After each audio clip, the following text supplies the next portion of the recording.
can't go into churches without vomiting. And there you have it. There you have it. I swear to God, he still sounds like Davros to me, Alex. He really does. Like he really is. I don't. Ian, thank you for joining us. Yeah, thank you for having me. I don't know if you're a Doctor Who fan at all. You know what? My dad is. I've never watched an episode of it. I don't know where to even start at this point. You know, I want to. I know the premise. I know a lot of the actors, but it's so mammoth at this point. I wouldn't even know where to begin. Which doctor do you start with? You know, exactly. Which one do you start with, and what like the new series or the old series? Who knows? I mean, it's just all over the place. But the person who does the voiceover there is a dear friend of ours from the UK, and the way he made his voice sound, it just sounded like a character from Doctor Who. So I don't know, it reverbs. So, Ian Rogers, great to have you. Did you want to let people know a little bit about you, like your background? You're an author. Before we get into the Guardian UFO sort of incident sort of thing. Yeah, I'm a writer of novels and short stories, horror predominantly, although I do a little bit of crime fiction as well, science fiction, pretty much everything. As long as it's a good story, I'll write it. You know, the genre doesn't really matter to me.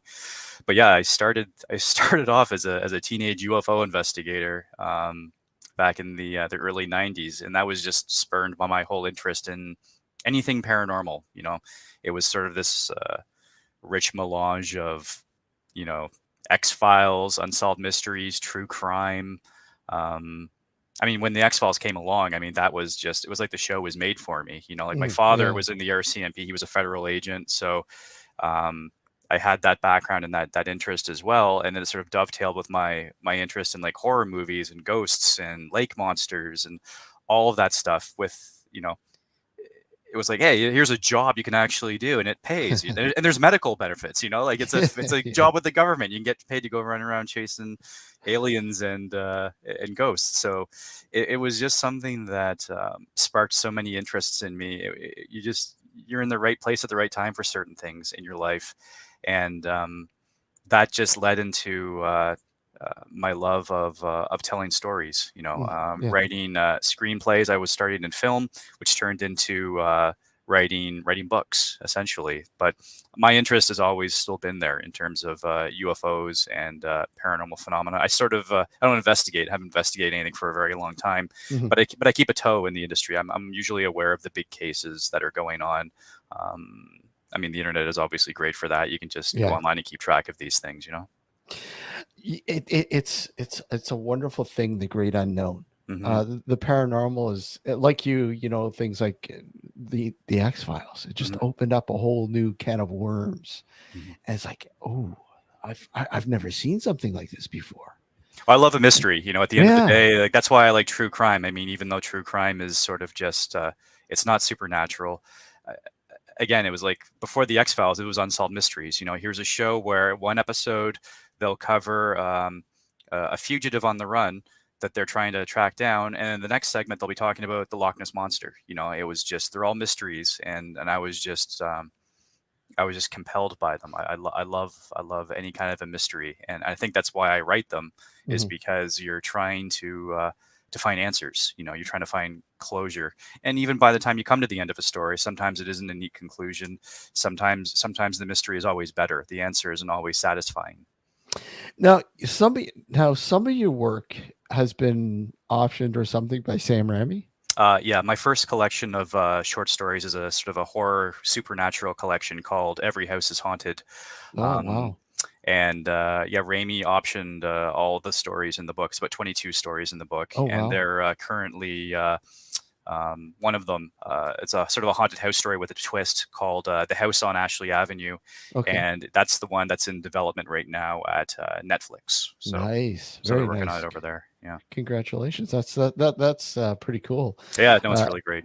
Especially, I don't know if you were like an Evil Dead fan. Oh, massively. Well, when it was funny when Raimi's people came to talk to me, they were like, oh, you know, he's really interested in this and he would like to. And I'm like, absolutely, you know, I'm totally interested. And they were really trying to. There was a point where it was like, they said, like, well, you know, Sam doesn't option a lot of stuff. Like, if you're familiar with his work, he writes a lot of his own movies. Like, and I was like, I'm aware. Like, I've watched everything since the original Evil Dead, which I saw at a way too young age. But I watched all of his stuff. You know, like Darkman, Quick and the Dead, The Gift, all the Spider-Man movies. You know, Dragman. Like, I've watched everything. I've Yeah. always been a lifelong fan. So to find out that he was a fan of me was, you know, you sort of, it's one of those you have to pinch yourself moments, you know. So Yeah. when he was working on the Doctor Strange movie last year, I reached out to him to see if he would give me a blurb for the new edition of Every House is Haunted that was going to be published last year. Mhm.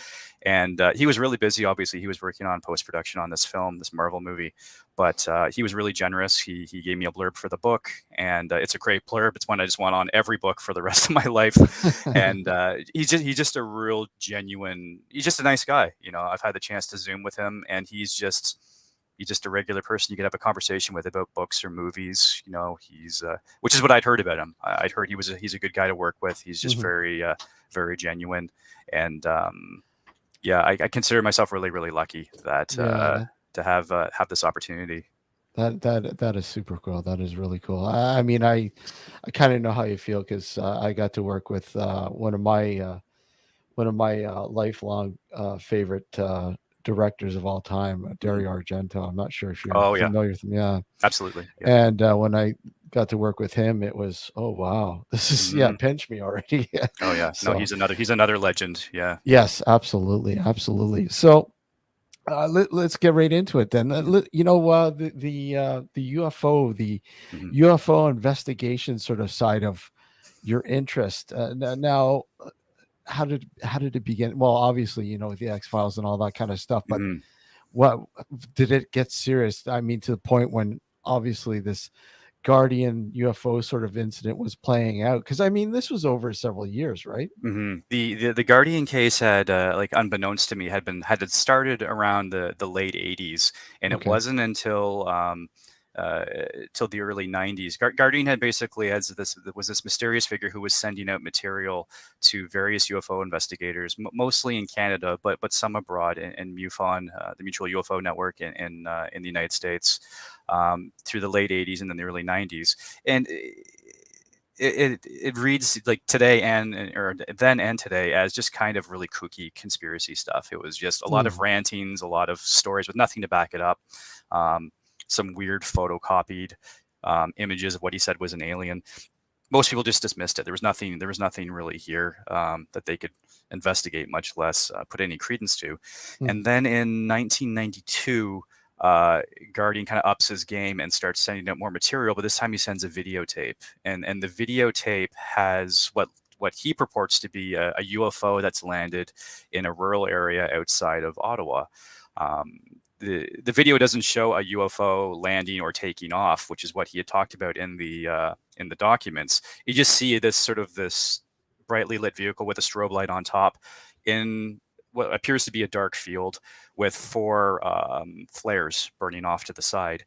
So I saw that video the way that a lot of people saw that video for the first time, and that was on the Unsolved Mysteries program. So it was freaky looking. It's a spooky video. Like, even today, it's just there's when you even in a found footage movie kind of way, it's provocative. You know, it's there's no aliens walking around. There's nothing that really indicates that it's not something that someone could have faked. But when you're seeing this on national television, and I was 16, 17 years old at the time, interested in UFOs, always wanting to get involved in UFO investigations. And like I said, shortly thereafter, Fox Mulder would become like my idol. I want to do that. I want to do what he's doing, you know?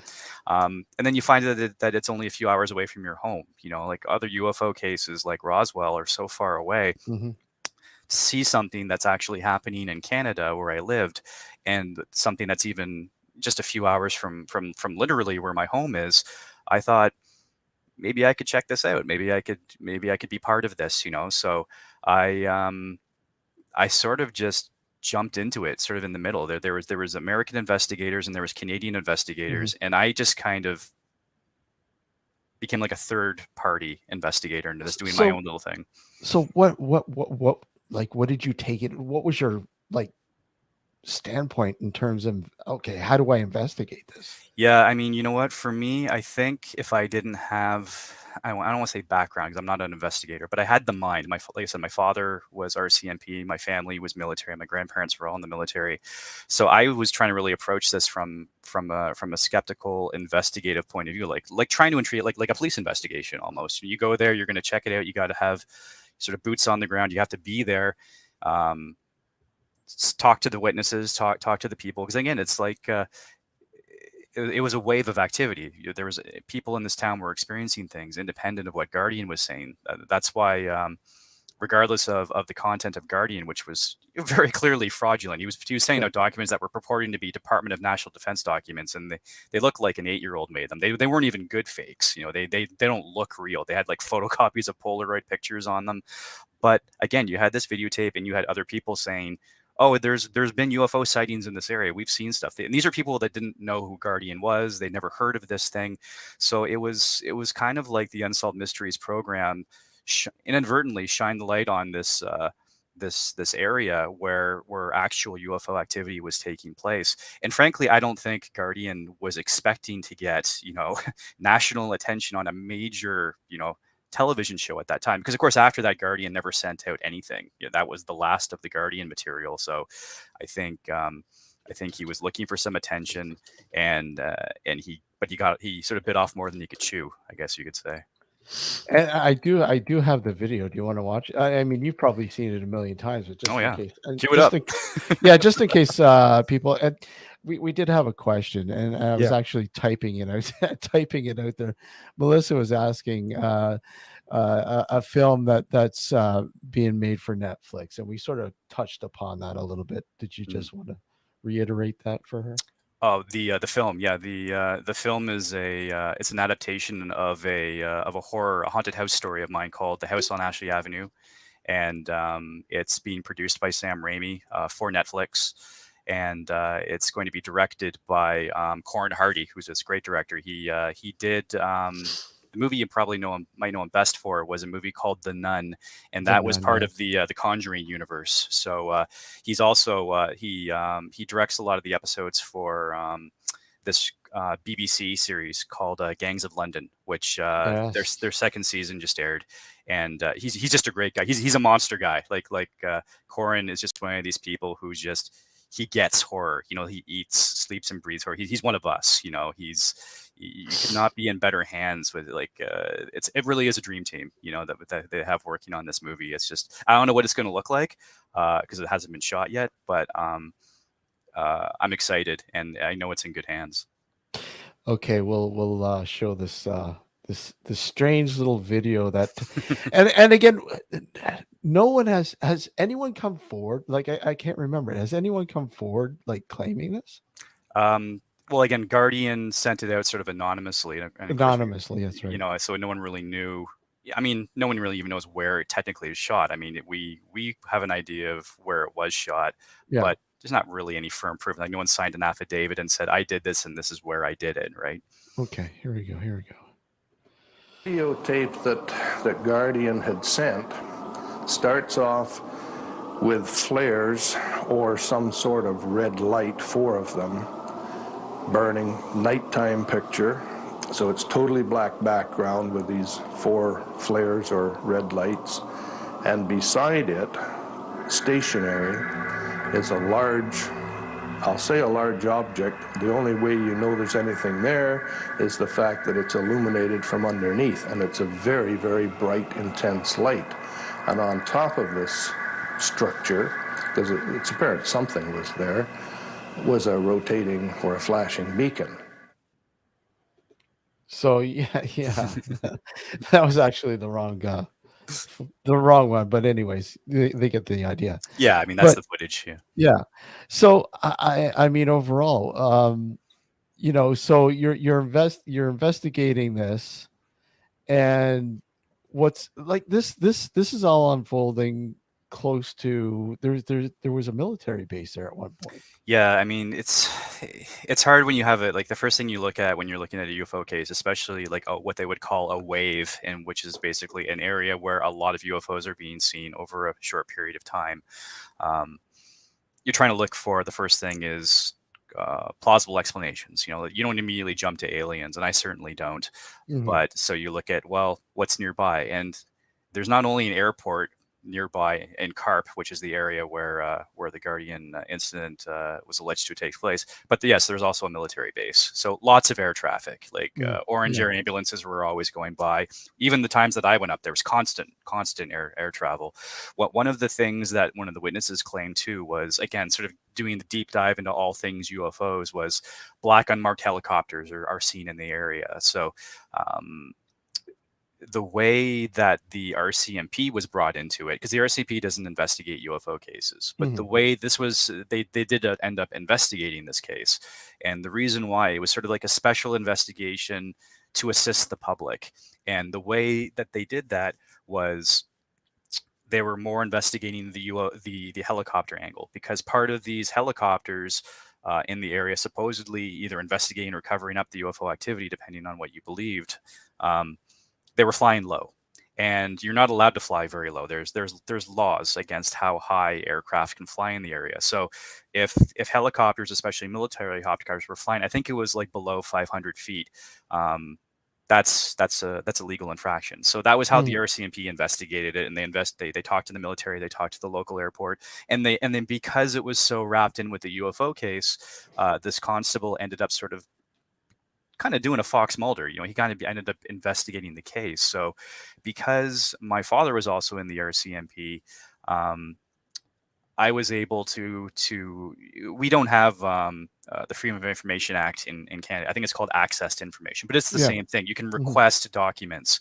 So I was able to request this constable's files on the Guardian case. Everything, a lot of redactions for privacy reasons. But if you know who all the players were, it was really easy to fill in all the dots, which I was able to do because I knew the cast of characters. Okay. The funny thing is that other UFO investigators on the Canadian and the American side had been trying to get this guy's notes as well, access to them, but all they could ever get was like this 5 or 10 page final report, which didn't really tell them much. It was like a summary. They knew that there was like a 200-page document which had photos and chemical analyses, all these other things.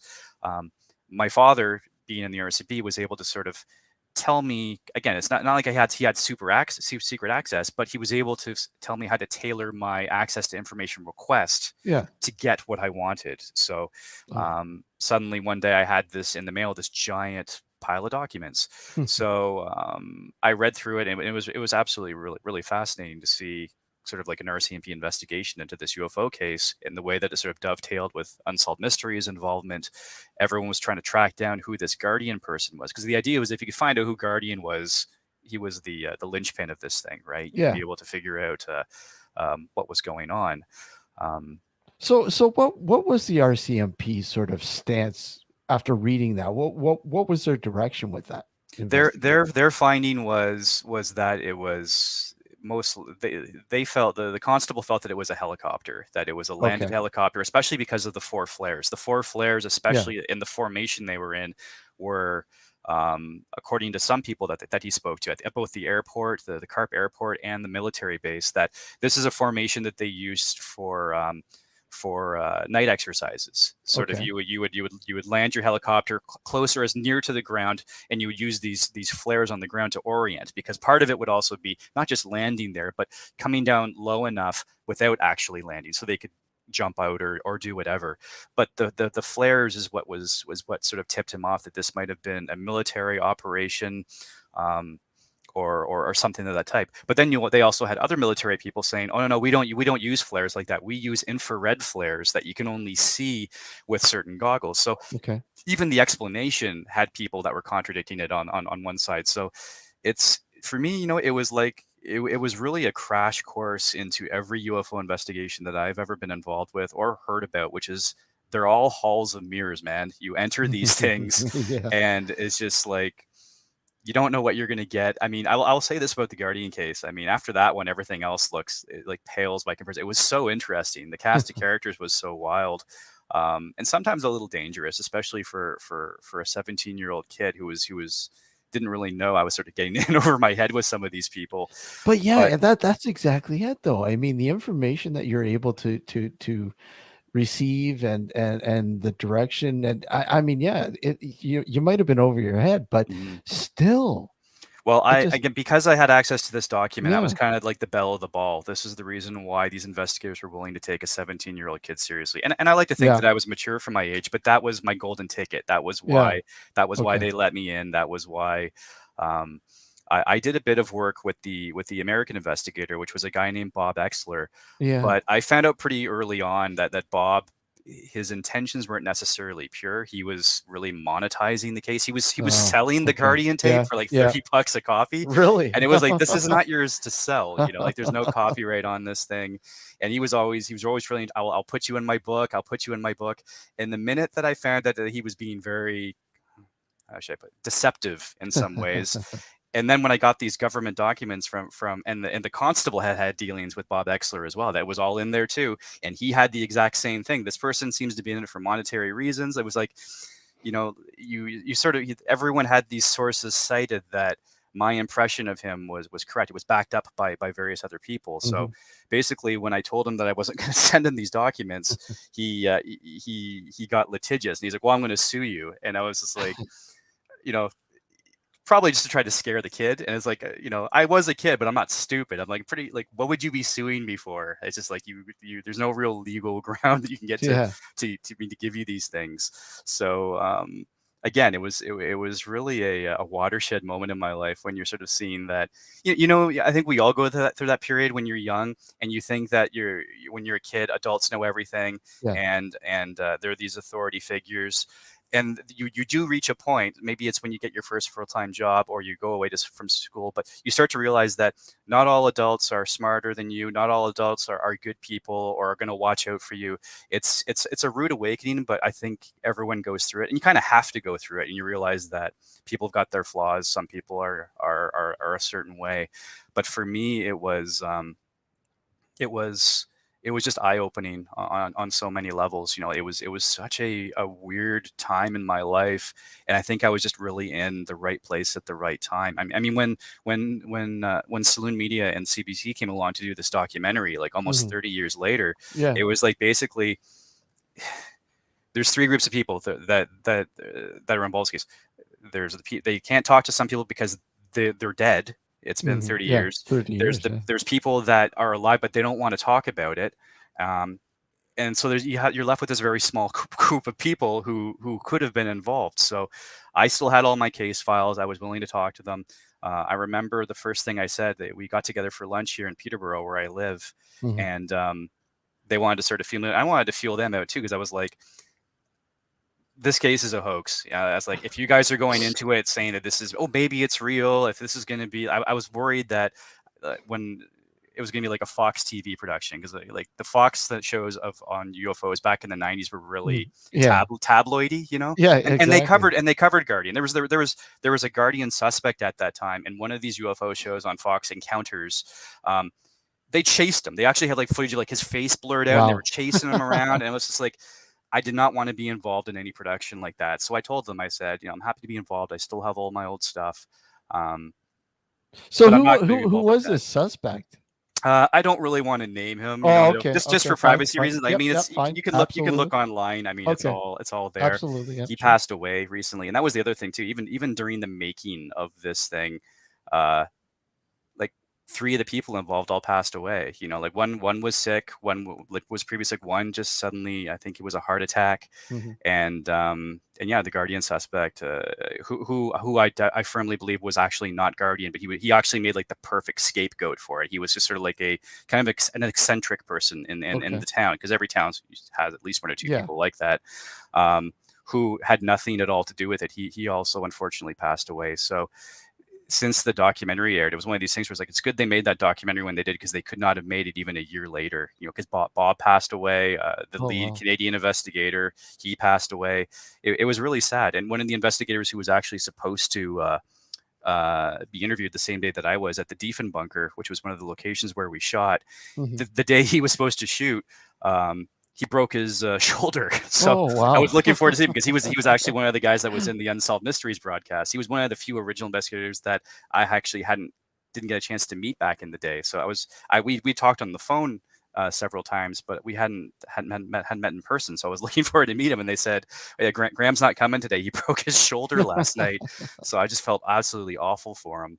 But it's, you know, Saloon and Saloon Media and CBC, they did such a good job on this documentary. If you've seen it, it's such a I slick have. production. It's so professional, and yeah, because of these people that either didn't want to be involved or couldn't be involved, I ended up having a much bigger role in the documentary than I think anyone was really expecting. I Oh, wasn't. really? I Okay. wasn't. I was a little concerned. I didn't really want the documentary to be about me, because that's not what it's about. It's the focus should be on this. But they decided to sort of use me as the lens of, like, Ian's going back to revisit the case after 30 years, which was fine, because I didn't really want the focus on me. The focus should have been on the case. You know, if you watch Unsolved Mysteries, if you watch Sightings and Encounters, they all have this great coverage of Guardian, but there's no ending. I cannot tell you how many times people were wondering, whatever happened to the Guardian case? Did they ever find that guy? And, you know, there's no final act in any of those old TV shows from the 90s. Well, yeah, that was the thing, and I wanted to get into that, obviously, but you segued in it. That's perfect. With the case itself and revisiting it 30 years later, like how differently did you sort of how was it playing out in your mind, going over this again 30 years later, and for the documentary? Mm-hmm.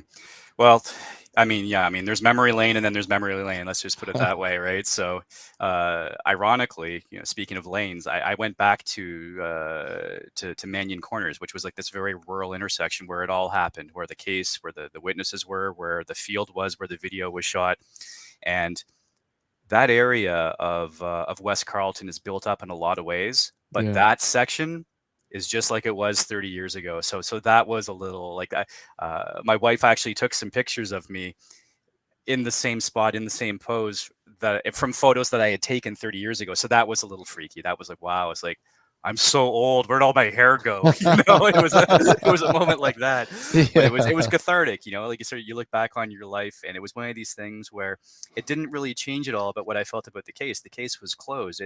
It's a hoax, but it's still such an interesting story. I remember when they were talking about doing the case and doing the documentary, there were some UFO investigators who didn't want to talk to them because they felt, well, the Guardian case is a hoax. There's way better cases you guys should be focusing on, and they're not wrong.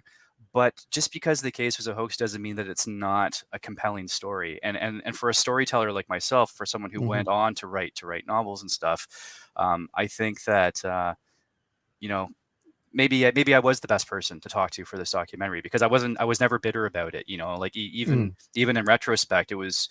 I have no regrets about it. There was no anger towards the people that were involved. I was having a blast at the time. Yeah.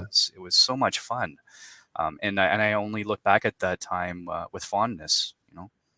So what about all the activity that people in the nearby town of Carp, what they were experiencing? Well, that's the part that I think is still so cool about it, right? Like the stuff that Guardian was doing, from his documents to all the minutia, and he sent out weird stuff, like he would send playing cards with stuff written on them, like weird stuff, and then you got the videotape.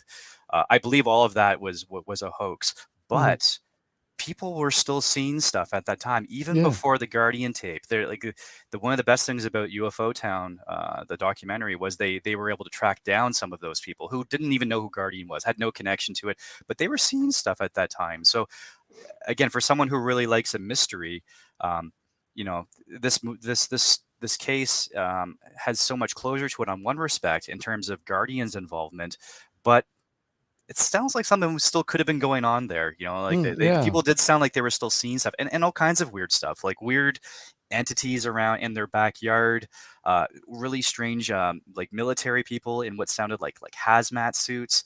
It was just the closest correlation that I could think of was, I sort of think of it as Canada's Mothman case, because the Mothman prophecies, when people hear it, they think, oh, it's just about this entity that looks like a giant moth. It's like, sort of, but that's almost such a minor part of the entire case. Yeah. There was Men in Black, there was poltergeist activity, there was precognitions, like it was such a it was like a whirlwind of activity, and Hmm. Mothman was just one component of it. And that's sort of what Guardian felt like. It felt like this one part with the Guardian tape and his documents is just one component of something that it seems like was actually happening in this town. So, um, yeah, again, you're just kind of glad that you're in the right place at the right time, and I've never seen anything like it since, at least. It's certainly not in Canada. I mean, it's one of our biggest cases easily. Yeah, it's funny. I'd never heard of it. I'd never heard of it, and it's funny. I was going through some, UFO cases, and I stumbled upon UFO Town, Mhm. and I'm watching this, and I'm going, how come I've never heard of this case before? Well, I And can it, tell you, for every few years, even before UFO Town was done, I would get emails from people because I'm mentioned in the official MUFON report, which is online. So I would okay, say once or twice a year, I'd get an email saying, because I'm making a name for myself as a writer, they would Google me. The UFO people would Google me, and I would get emails saying, "Are you the same Ian Rogers that was involved in the Guardian case?" So again, not often. Definitely more now since UFO Town came out, but over the years, again, especially as a web guy, where I would have websites, I would create websites to promote my work and market mm, myself. I would get emails from people saying, "Hey, are you the Guardian guy? Were you involved in this case?" And I would talk with them. I'm always happy to talk about it, but there was always that undercurrent. Like if you search it online, there's people that were like, "Oh, I lived in Carp, or I lived in West Carleton, or Canada, all those towns in West Carleton, in that area." It's like, I remember when they were filming that. I was a kid, and the American filming crew was there. So it's just one of these things that if you were from that area, or if you watched Unsolved Mysteries back in the 90s, it made an impression. yeah, yeah, and I did watch the episode Hmm. of that later on after watching UFO Town, and yeah, it was quite intriguing. Hmm. And again, yeah, like you said, it's probably one of Canada's. Hmm. I mean, there are a few cases, but closer to home, Ontario. Hmm. This is, yeah, probably Well, one of the large. Bob Kiviat, who was the producer of Unsolved Mysteries at the time, told me that segment was one of their most watched episodes of Unsolved Mysteries. Like Really? it was one of their most popular ones. And again, they'd covered UFOs before. They've done Mhm. Roswell, they've done Rendlesham, they've done Falcon Lake, and they do great recreations. That was one of the great things about Unsolved Mysteries. But again, Guardian, you know, divested of the fact that that I'm a firm believer that it was a hoax, at least the Guardian part. It's spooky. Like it's almost like a movie. Yeah. Like when you got this guy, he's using this name, he's sending out these anonymous videotapes with his thumbprint on them. Like you felt like you're in a movie. It's how could you not want to be a part of that? Do we have a script here? Do we have a book in the works? Are you already working on this? I've cannibalized parts of it for fiction, but I actually, back in the day, I thought about writing the book on Guardian. But the problem was that there's no third act, right? Like Yeah. if you're going to do a UFO book, and I've read many of them in my life, Mhm. about a case, you have to either end it on sort of like, we don't know what it was, but it could have been aliens, which I didn't want to do because that would have been disingenuous. And if you end it with the way that it was, which is like the Guardian stuff was a hoax, UFO people, there's a large segment of them are hardcore believers. They don't want to hear that. They're not going to like your book. So it's one of those books that I think I definitely could have written it, but I just don't think it would have been right. It would have been a book they wanted, I guess you would say. Because even how Oh, many you books have been just written on Roswell, right? Every Roswell book, even the Roswell books written by the same guys, they come up with different theories. Oh, we found new witnesses. We have new stuff. It's like, okay, I get it. You're able to sell a new book. It's Roswell is a big cash cow, right? And I just didn't Mhm. want to do that with Guardian. I wanted it to be a really sincere, genuine account. But again, when you're telling people at the end that you're pretty firmly believe that it's a hoax, you're automatically going to ostracize half of your reading audience who are hardcore believers. So I guess after the CBC documentary, I guess the interest sort of spiked again, and Mhm. people were contacting you and going, "Oh, hey, tell us, give us the goods here." What Yeah. was it like after the documentary?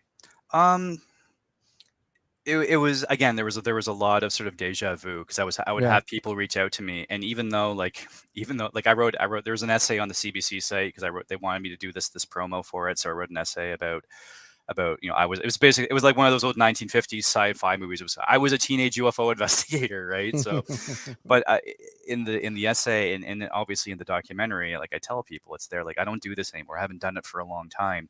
But the people that reach out to me that have had experiences, they want me to investigate it. It's like, I already said that I don't do this anymore. So I felt bad telling people, like, yeah, your story is really interesting. I don't investigate UFOs anymore.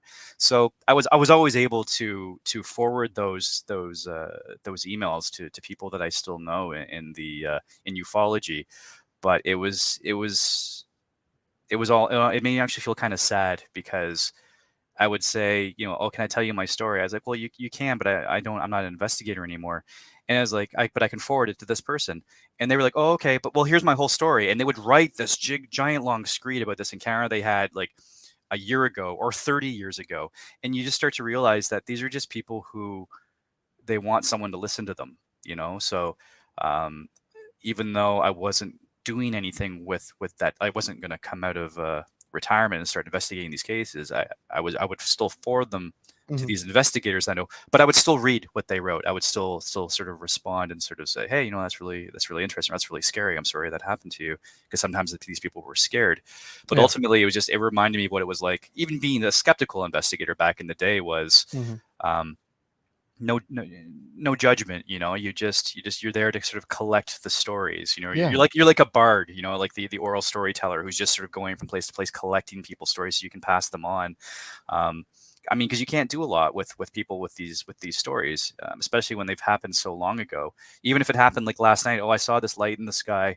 Oh, did you get a picture of it? No, I didn't get a picture of it. It's like, as an investigator, I can't really do much with that, right? I mean, unless there's, well, I can, if you can tell me what direction it was, I can check and see if that was a flight path or whatever. But even then, it's just, we're limited by what we can do because we're on the ground.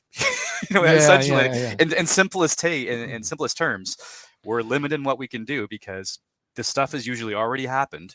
It's very rare that you have an investigator boots on the ground when something is actually occurring, and it's happening, you know, thousands of feet in the air. It's just, unfortunately, we just can't get up there and just say, hey, no, it's a weather balloon. And even trying to explain it. Come on. Yeah. I mean, I have the same approach because I have investigated and researched the paranormal for many years now, and it's always been with a skepticism. And I find you have to have that. If you don't have that, everything's a UFO, everything's a ghost, everything's whatever.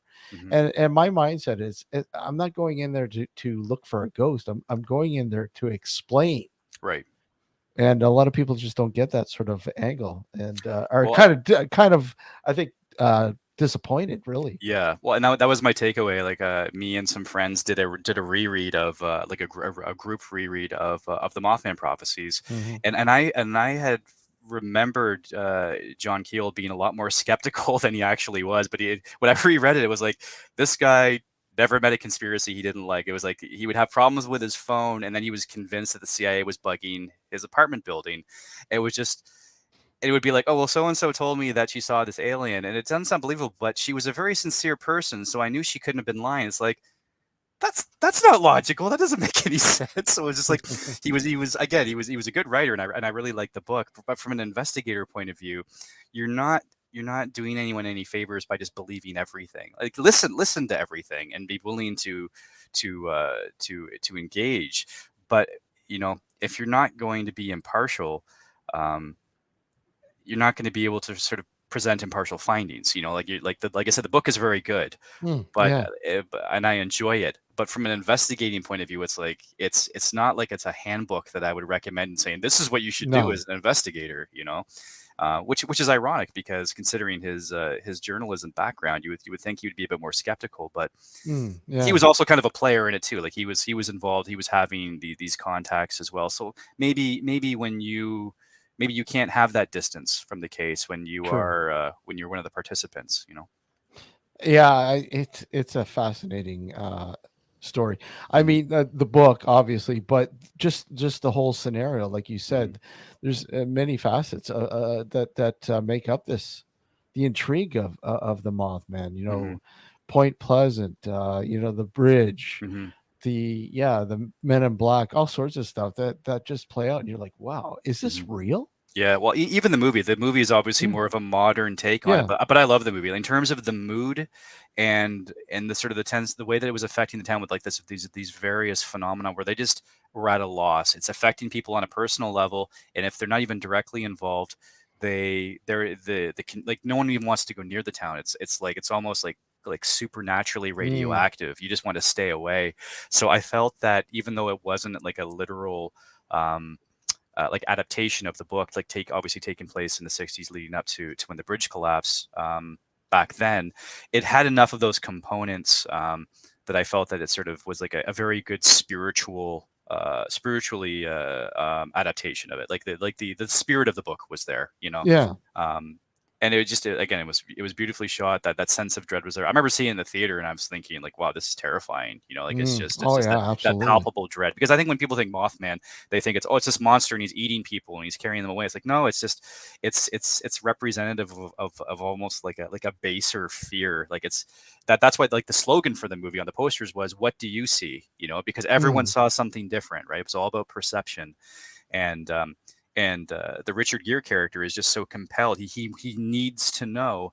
And the guy who had previously seen it, who almost lost his mind from it, tells him like we're not allowed to know. You know, like Yeah. it's just like you can whatever brought you there to die. He said like if you keep investigating it, you know you will die. Like whatever motivation these entities have, and that's obsession. You know, like you will chase it right to the end of like in this case right to the end of the bridge, literally. So Yeah. I love that. I think that there's so many rich metaphors in there for ufology and UFO investigators. We've seen a lot of them sort of go off the deep end themselves. You know, they start off really Yeah. skeptical, um, and then like look like Paul Benowitz and the Dulcie case. Like that was when ufology got really dark and creepy in the 70s and the 80s when conspiracies really exploded. You know, Yeah. I mean, Exactly. the lore is so rich and terrifying. You know, that's when people really did this deep dive into the government is involved. There's underground UFO bases. It went beyond, oh, we've got crashed UFOs and we're adapting the technology. Like, no, the aliens are here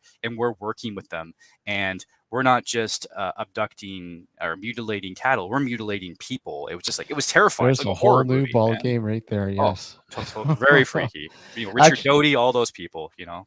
I was working with a director, Stephen Rambelow, who worked on a series called Beyond. I'm not sure if you're familiar with that or not. No, I don't know that one. It was a Canadian shot, and it did its rounds. It's sort of like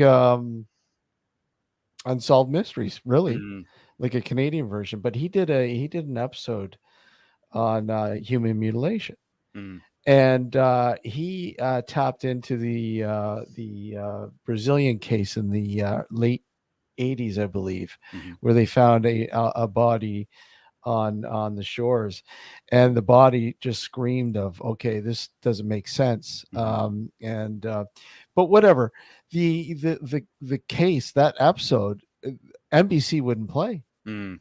They said, no, we can't play that. I'm sorry, it's just too much for Too our much. Yeah. too much for our viewers. But yeah, Mhm, that's a whole new ball game. I know a lot of people in the UFO sort of mhm, world realm, sort of, that's taboo. We mhm, don't want to deal with that kind of stuff. mhm. That's Well, bad. yeah. That's evil. Look at it today, though, right? I mean, even the Yeah. conspiracies have gotten so dark today. It's like Yeah. my wife and I rewatched the X Files a few years back, Yeah. and the conspiracies on the X Files look so like adorable compared Yeah, to exactly. it was like you look back at like Roswell or even something awful like the JFK assassination, but compared to the stuff that people no one trusts anything or anyone these days. It's like everything's a Mm, conspiracy. Everything's out to get you. They're going to track you. They're going to kill you. It's just it's not even like trust in government is gone. Trust in anything, your neighbors, mm, everything. Like I remember, it's like post 9/11. It was like suddenly it was false flag operation. Like what's a false flag? And it's like now we're into this now where the government is actually doing terrorist attacks on there. Like that was the thinking. Like this is the form conspiracies are taking, and then it was like chemtrails, and it was just like wow. It was just that was another one of those watershed moments where things changed. You know, yeah. attitudes changed, and you see it reflected in media. And again, it was something like the way the conspiracy is. Again, you looked at that before that in terms of like the X-Files or Independence Day or Close Encounters of the Third Kind. It was just very, very different from the type of alien or UFO themed media that is being made today. And it's fictional, of course, but it's still a reflection of what some people believe in reality. So that's how, if you want a good reflection of your time, look at the art that's being created during that period, I mean, it would certainly be interesting to see them sort of reboot the X-Files and see how differently it would be made now. Well, they've brought it back a couple of times for little miniseries, but again, they've been really trying to pick up on stuff that they did before. Like, you're right, like they didn't really, because they probably didn't know, like, how do you do it today? Like, could you do it today? It wouldn't look the same. But it's it might not be entertaining. It might just be like, I don't want to watch that. It's like watching the nightly news. I don't want to watch that. So okay, here's this young UFO investigator, and the case is closed, if you will. How did you go forward in terms of investigating UFO cases or stories or whatever after this case? Well, you know what? I can tell you that I did it for a little while longer. I mean, I was finishing high school at that time, and then obviously had other concerns, like, getting a job. So, but I tell you, even with a job, I didn't have as much interest after that, because I tell you, after the Guardian case, everything UFO wise just kind of goes downhill after that. Nothing compared to it. So again, I would investigate a case, whatever I heard, whatever came onto my radar locally, and it was always just, hey, I saw a light in the sky. And you have to remember, this is pre cell phone, where people would have cameras on their phones, so there's no pictures largely, so it's basically a lot of cases of, hey, I saw this thing. You can't really do anything with that, and it's just, and from an investigating kind of view, especially for a young guy, it's just kind of boring. So I just kind of fell out of it. I was still interested, but in terms of investigating local cases, there wasn't a ton of them in the area where I lived, which is basically GTA outside of Toronto. Like, I lived in Whitby at the time, Whitby, Oshawa, and secondly, the cases that did come to me were often just like, I saw a light in the sky, and well, are you sure it wasn't, like, no, there's no way it could have been a plane. It's like, okay, you sort of take their word for it. Did you have a photo? No. Did you have a video? No video. It's like, it's interesting, but you can't do anything with that. Exactly. Right? So it just, everything kind of was just, it was a bit of a letdown after Guardian. I had an experience, and I did actually get cell phone footage of it. But because of when it happened, it was 2004. Cell phone cameras were lousy. Oh, right. And when you watch the footage, it's just absolutely okay. What am I watching here? Right there, there's a little dot. No, right. But I hear you. It's really tough. Alex, were you going to say something? No, I was going to say, since you're from Whitby, you're probably familiar with the Whitby Psych Hospital, right? I used to deliver pizza there all the time. No one wanted to go down there. I used to think it was because they were afraid. And I was like, no, they didn't want to, because it was so far outside of town, down by the lake, that you wouldn't be able to deliver as many pizzas. So it was a money thing. So it was like, they would tell you, oh no, you want to go down there. It's like, but you know what? It's obviously that big awful misnomer that, if someone's in the Whitby Psych, that they're dangerous and awful. It was like, oh, they're all great. Like, I would just go in there and deliver pizza, to hang out, talk to them for a bit. But that was no one wanted to deliver it. It was just like, oh no, it's too far away. If you go down there, you'll get to deliver as many pizzas on your route. So I know the Whitby Psych well, so to speak. Yeah, Alex does too. Yeah, not as a resident. Not as a resident. We did a couple of investigations there when they closed it down. Yeah, well, it's a nice building, like I said, right down there on the water. I mean, it was. It's too bad they tore it down. Yeah. Well, the architect, but that's a lot of buildings are like that. Out this way, Shidoki, same thing. Lots of history there, and unfortunately, it lay in ruins, and they had no choice. Oh yeah, I've got there's it's not even just one volume, it's like 2 volumes of ghost towns of Ontario. And some of them are just like a crossroads and that's all that's left. There's no a lot of buildings, but if you're into like urban exploration, I mean Ontario is rich with Tons. towns that they're not necessarily on the map, but you can, especially online these days, geocaching, all that kinds of stuff. You can go to places, and I mean you got to be careful because I mean some of these things are, you know, it's not even trespassing, but they're dangerous. They're old buildings. You have to Absolutely, be careful, but it's still compelling. I love stuff like that. You know, it's mystery. Yeah, absolutely. Like I said, one of the listeners actually in chat, he does that quite often, and some of the over in the UK. But some of the locations he's been to is just phenomenal. I was tangentially into that. Like when I was living in Toronto Yeah. at the time, there was what they would call urban exploration. Yeah. And there was a zine culture. I was big into the zine culture, like independently produced magazines. And Yeah. there was a guy named he didn't use his real name, but his screen name, his zine name was Ninjalicious. And he did a zine called Infiltration. It was about the zine about places where you're not supposed to go. And it was like the sort of, it's not secret, but sort of like the unused underground subway stop that I can't remember if it was never used or if they had just shut it down. But it basically, remember the old live action Teenage Mutant Ninja Turtle movies? Oh yeah. I know which one you're talking about. They shot it there. Like that's where the turtles lived, right? But again, you couldn't get there. You had to go through the subway tunnels to get there. And again, it's just the guy was very good. He really likes that. It's dangerous, often illegal, some of these places, but fascinated by it's like a secret world under the world that you know every day, you know, and I love stuff like that. Yeah, it's amazing. We're gonna take a short break here, halfway break for station identification on New Visions Radio. Ian, hold tight. We'll be right back. Sounds good.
And welcome back to Nocturnal Frequency Radio here live on the New Visions Radio Network. And of course, I'm all casting on our YouTube channel here, Twitch and Facebook.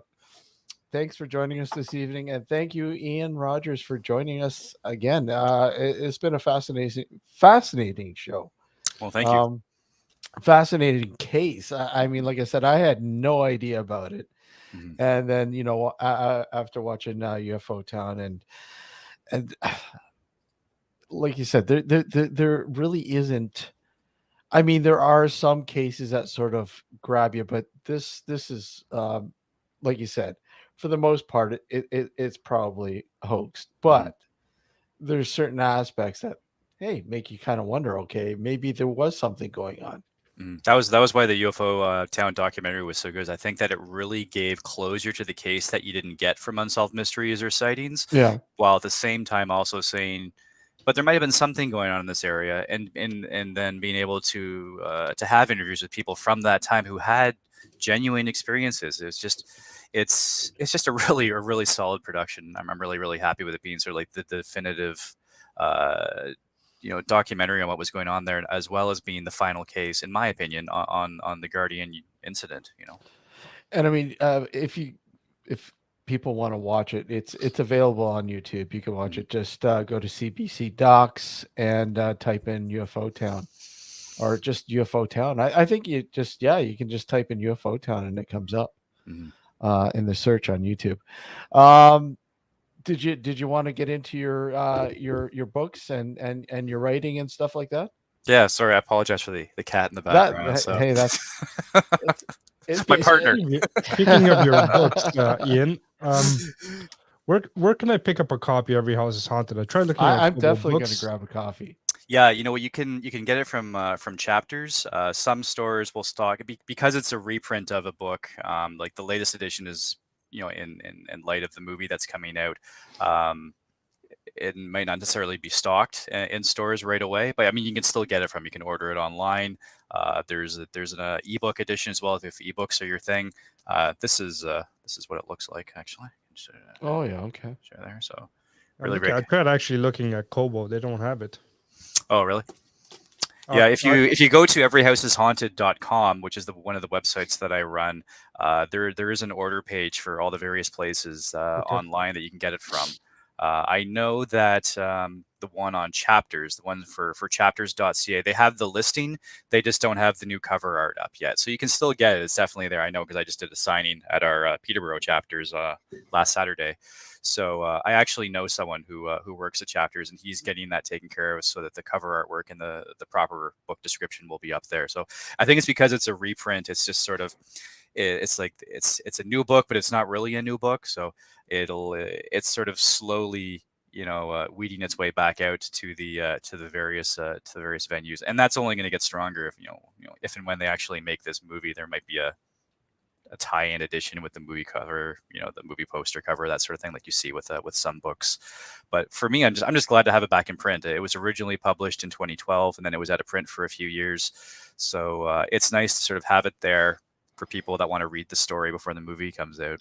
So what was your inspiration for writing that? You said it's a series of short stories? Yeah, it's a series of ghost stories. Most of them aren't connected. There's a few that are sort of tangentially connected. Some of them take place on the East Coast in the, sort of the Maritimes. My family's all from Nova Scotia, and we used to go down there a lot. And it's like everyone has a ghost story. It's an area that's so rich with that type of lore. So I wanted to write my own sort of maritime mythos. So there's 4 or 5 stories in there that sort of take place in Nova Scotia or Newfoundland. That are sort of ghost stories or lake monster stories, that sort of a thing. Just sort of adding to the lore of that area that my family used to tell me when I was a kid. And the haunted house story, the house on Ashley Avenue that Sam Raimi has turned into a film, was really just me wanting to write my own haunted house story with a bit of a twist. And I was living in Toronto at the time, and I just go for walks around the city. I'd go through different neighborhoods, and I was in, I think it was Rosedale really nice houses. It was a much more upper class neighborhood than the apartment where I was living. But I was just looking at these nice, pretty houses, and I was thinking, what if something really awful happened here? And it was so awful, supernaturally speaking, that some group actually bought the house only to keep it empty. So you have all these people, and there's families, and there's people watering their lawns and washing their cars in their driveways. But there's one house, and there's no one in it, but they maintain it so it looks like it's occupied. And I think the actual street, it wasn't Ashley Avenue. I think it was like Ashley Street or Ashley Road. But the street was real and the house is real. At least where this idea was. So I started writing these stories about this insurance company called the Muirville Group, and they own eight properties that are so paranormally polluted that they keep them empty. And one is the house on Ashley Avenue, which was the first story. The second story is called Go Fish, and that building is a haunted fish processing plant on the Toronto Lakeshore. So okay. I just like the idea that they're not all houses. One of them is this old fish processing plant. The one that I just finished this past fall takes place at a fun house. So this one of the eight, as they're called, is a fun house, and which seems a bit cliche because a lot of freaky stuff happens in fun houses in general. But again, I'm putting my own little bit of a twist on it. So this is the only one of the eight that moves, because it moves with when the carnival moves from town to town. So they break down this haunted house essentially, and they go from town to town. So the fourth one that I'm just about to start writing is a lighthouse. So it's trying to sort of take the idea of the haunted house, but kind of turn it on its head and do it with different things that, what you think about haunted houses is only the tip of the iceberg. There's all these different types of buildings that can have this sort of a supernatural taint to them, that this insurance company that sort of secretly investigates the paranormal owns these buildings, but keeps them off the grid. They don't want anyone to know about them. They definitely don't want anyone living in them. So it's sort of like one part X-Files, kind of one part Men in Black, I guess you could say. Trying to make it my own, trying to bring something unique and special, and that's very much my own to the horror genre. Don't worry, I won't ask you about Oak Island then. Oak Island. Oh yeah. Well, you know what? They ever really find anything down there? Like what season is that show on now? Season 7 or 8? 10, I think. Are they going to find you? They're probably going to find some bones. Well, I think they already have. But well, I commend them on being able to milk that particular cow for as long as they have, without really presenting anything. Anything like, yeah, small little things, but wow. Enough's enough. No treasure, though. No treasure. No. So okay. So yeah, I'm definitely I'm grabbing a copy. That sounds intriguing. Yeah, well, I'm trying to make the rounds these days. Like I said, I just did a signing in Peterborough. I'm trying to set up another one in Oshawa, and I think that will only increase. I mean, the pandemic is sort of getting a bit more. We're sort of getting a handle on it, so I'm more comfortable being out at events now too. Yeah. The movie, hopefully, production on this movie kicks up. So, as these things sort of dovetail together, I'm trying to get out to more events, conventions, and other things. Maybe like Comic-Con, any place where writers gather. That'd be cool. It's just I've been to these things in the past. I just haven't been to anything in a few years because the book had been out of print, and then COVID happened, right? So. Anything out the West End? You know what? Nothing planned, but again, it's just I'm open. I want to get out there anyway, even if I wasn't doing book signings. So now I'm trying to sort of combine the two, where it's like my wife and I want to go to a certain area, or I just want to, we love road trips. We go on road trips all the time. So now it's like, well, let's try and marry that with a book signing, because people love that stuff. Alex, here's an idea. Mm-hmm. I know what you're thinking. What am I thinking? The gathering where you want to have the gathering in October. Ian, come on out and do some book signing. You guys are was it Burlington or well, I'm out in Burlington. He's actually in Bolton. Okay, yeah. Well, I got a ton of family in Brampton. I keep meaning to go visit some way, so it's like I need to get out West End anyway. So, but yeah, I'm never afraid of a little bit of a road trip. I love it, and it'd be great just to hang out and talk books and movies. So set me up. I'm there. I'm done.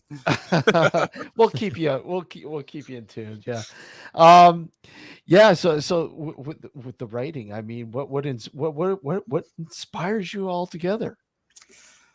You know what? I think when you start out, you sort of duplicate, you sort of mimic the people that you love best. I mean, I think that's how any writer sort of finds their voice. You know, like, Yeah. why did you get into this? Well, you got into this because you read something that you liked. So I guess for me, like a lot of horror people, it starts with Stephen King. I mean, he cast such a long shadow. I don't know a horror guy who didn't have some sort of an influence. Even if you hated Stephen King, he was still probably an influence because you said you didn't want to write like him because he casts a big shadow. But for me, I love Stephen King. I still do. My mom always had Stephen King books lying around the house, and my dad, who never and still isn't a big horror guy, was more of a like science fiction, westerns, National Geographic. So like, but readers, like my house was a big family of readers. So this is what I had access to, was like walls of National Geographic, Stephen King novels, Dean Koontz, John Saul, and then stuff like Louis L'Amour westerns. And like my dad would watch, you know, he would show us like Close Encounters of the Third Kind and like Alien, you know, while my mom is watching like The Evil Dead and Friday the 13th. Your mom? Wow. Oh yeah. She would just they let us watch, my sister and I. They let us watch whatever we wanted, like within reason. And my dad's really only real caveat of it was, you can watch whatever you want, but the moment you have one nightmare, you're cut off. So Yeah. I think that was the reason why I've always loved this stuff, but it's never really bothered me because I always knew that it's not real, right? I mean, some people can't watch it because it's really disturbing, and I get that. But for me, it never really bothered me. But there was probably also a really strong survival instinct. I'm not allowed to let this bother me because I'll get cut off. You know? Yeah. I remember when I was a kid, and they were showing Friday the 13th on Fox. For the very first time, and at 8 o'clock they were showing the cut version, and at 10 o'clock they were showing the uncut version. And I begged my parents, I said, look, I want to stay up and watch the uncut version at 10. And they're like, no way. 10 o'clock, no way, you can watch the one at 8 o'clock. And I'm like, I begged and finally got my way, and I sort of got it. I've never been the same. Scarred for life. We're all scarred for life. Way, Yeah. you know? Well, I mean, the first well, hey, look at the first the first drive-in movie. Well, I didn't, like, I was present, but I was only, I think, 2 or 3 years old. Was Children Shouldn't Play with Dead Things. Oh wow. You know, they're talking about a Bob Clark classic, right? That's great. I love Bob Clark. We just watched, we just did a double bill of, I mean, the guy did 2 of the most seminal Christmas movies, right? Like Christmas Story and Black Christmas. It's just like, how many people actually know that was the same guy? Like, that to me is talent. He makes this movie that is a Christmas wholesome classic. Yeah. And he does what is arguably like one of the very first, like, at that time, at least, like the modern day, in the 70s, like slasher movies, like especially like the View from the Killer was never really done before. I think one other movie may have done it, but it was still 3 years before Halloween, you know. Exactly. So I love Black Christmas. Bob Clark was a true talent, and it was awful. It was awful when he died. Him and his son died in a car accident. Yeah, just absolutely tragic. I was so upset when I heard that. It was just like, nope, that shouldn't happen. I was heartbroken. Yeah, it is sad, and he was such a, oh wow, I loved his movies. Incredible. I'm just trying to think of was it the night Andy came home? What am I thinking? It was a lesser known.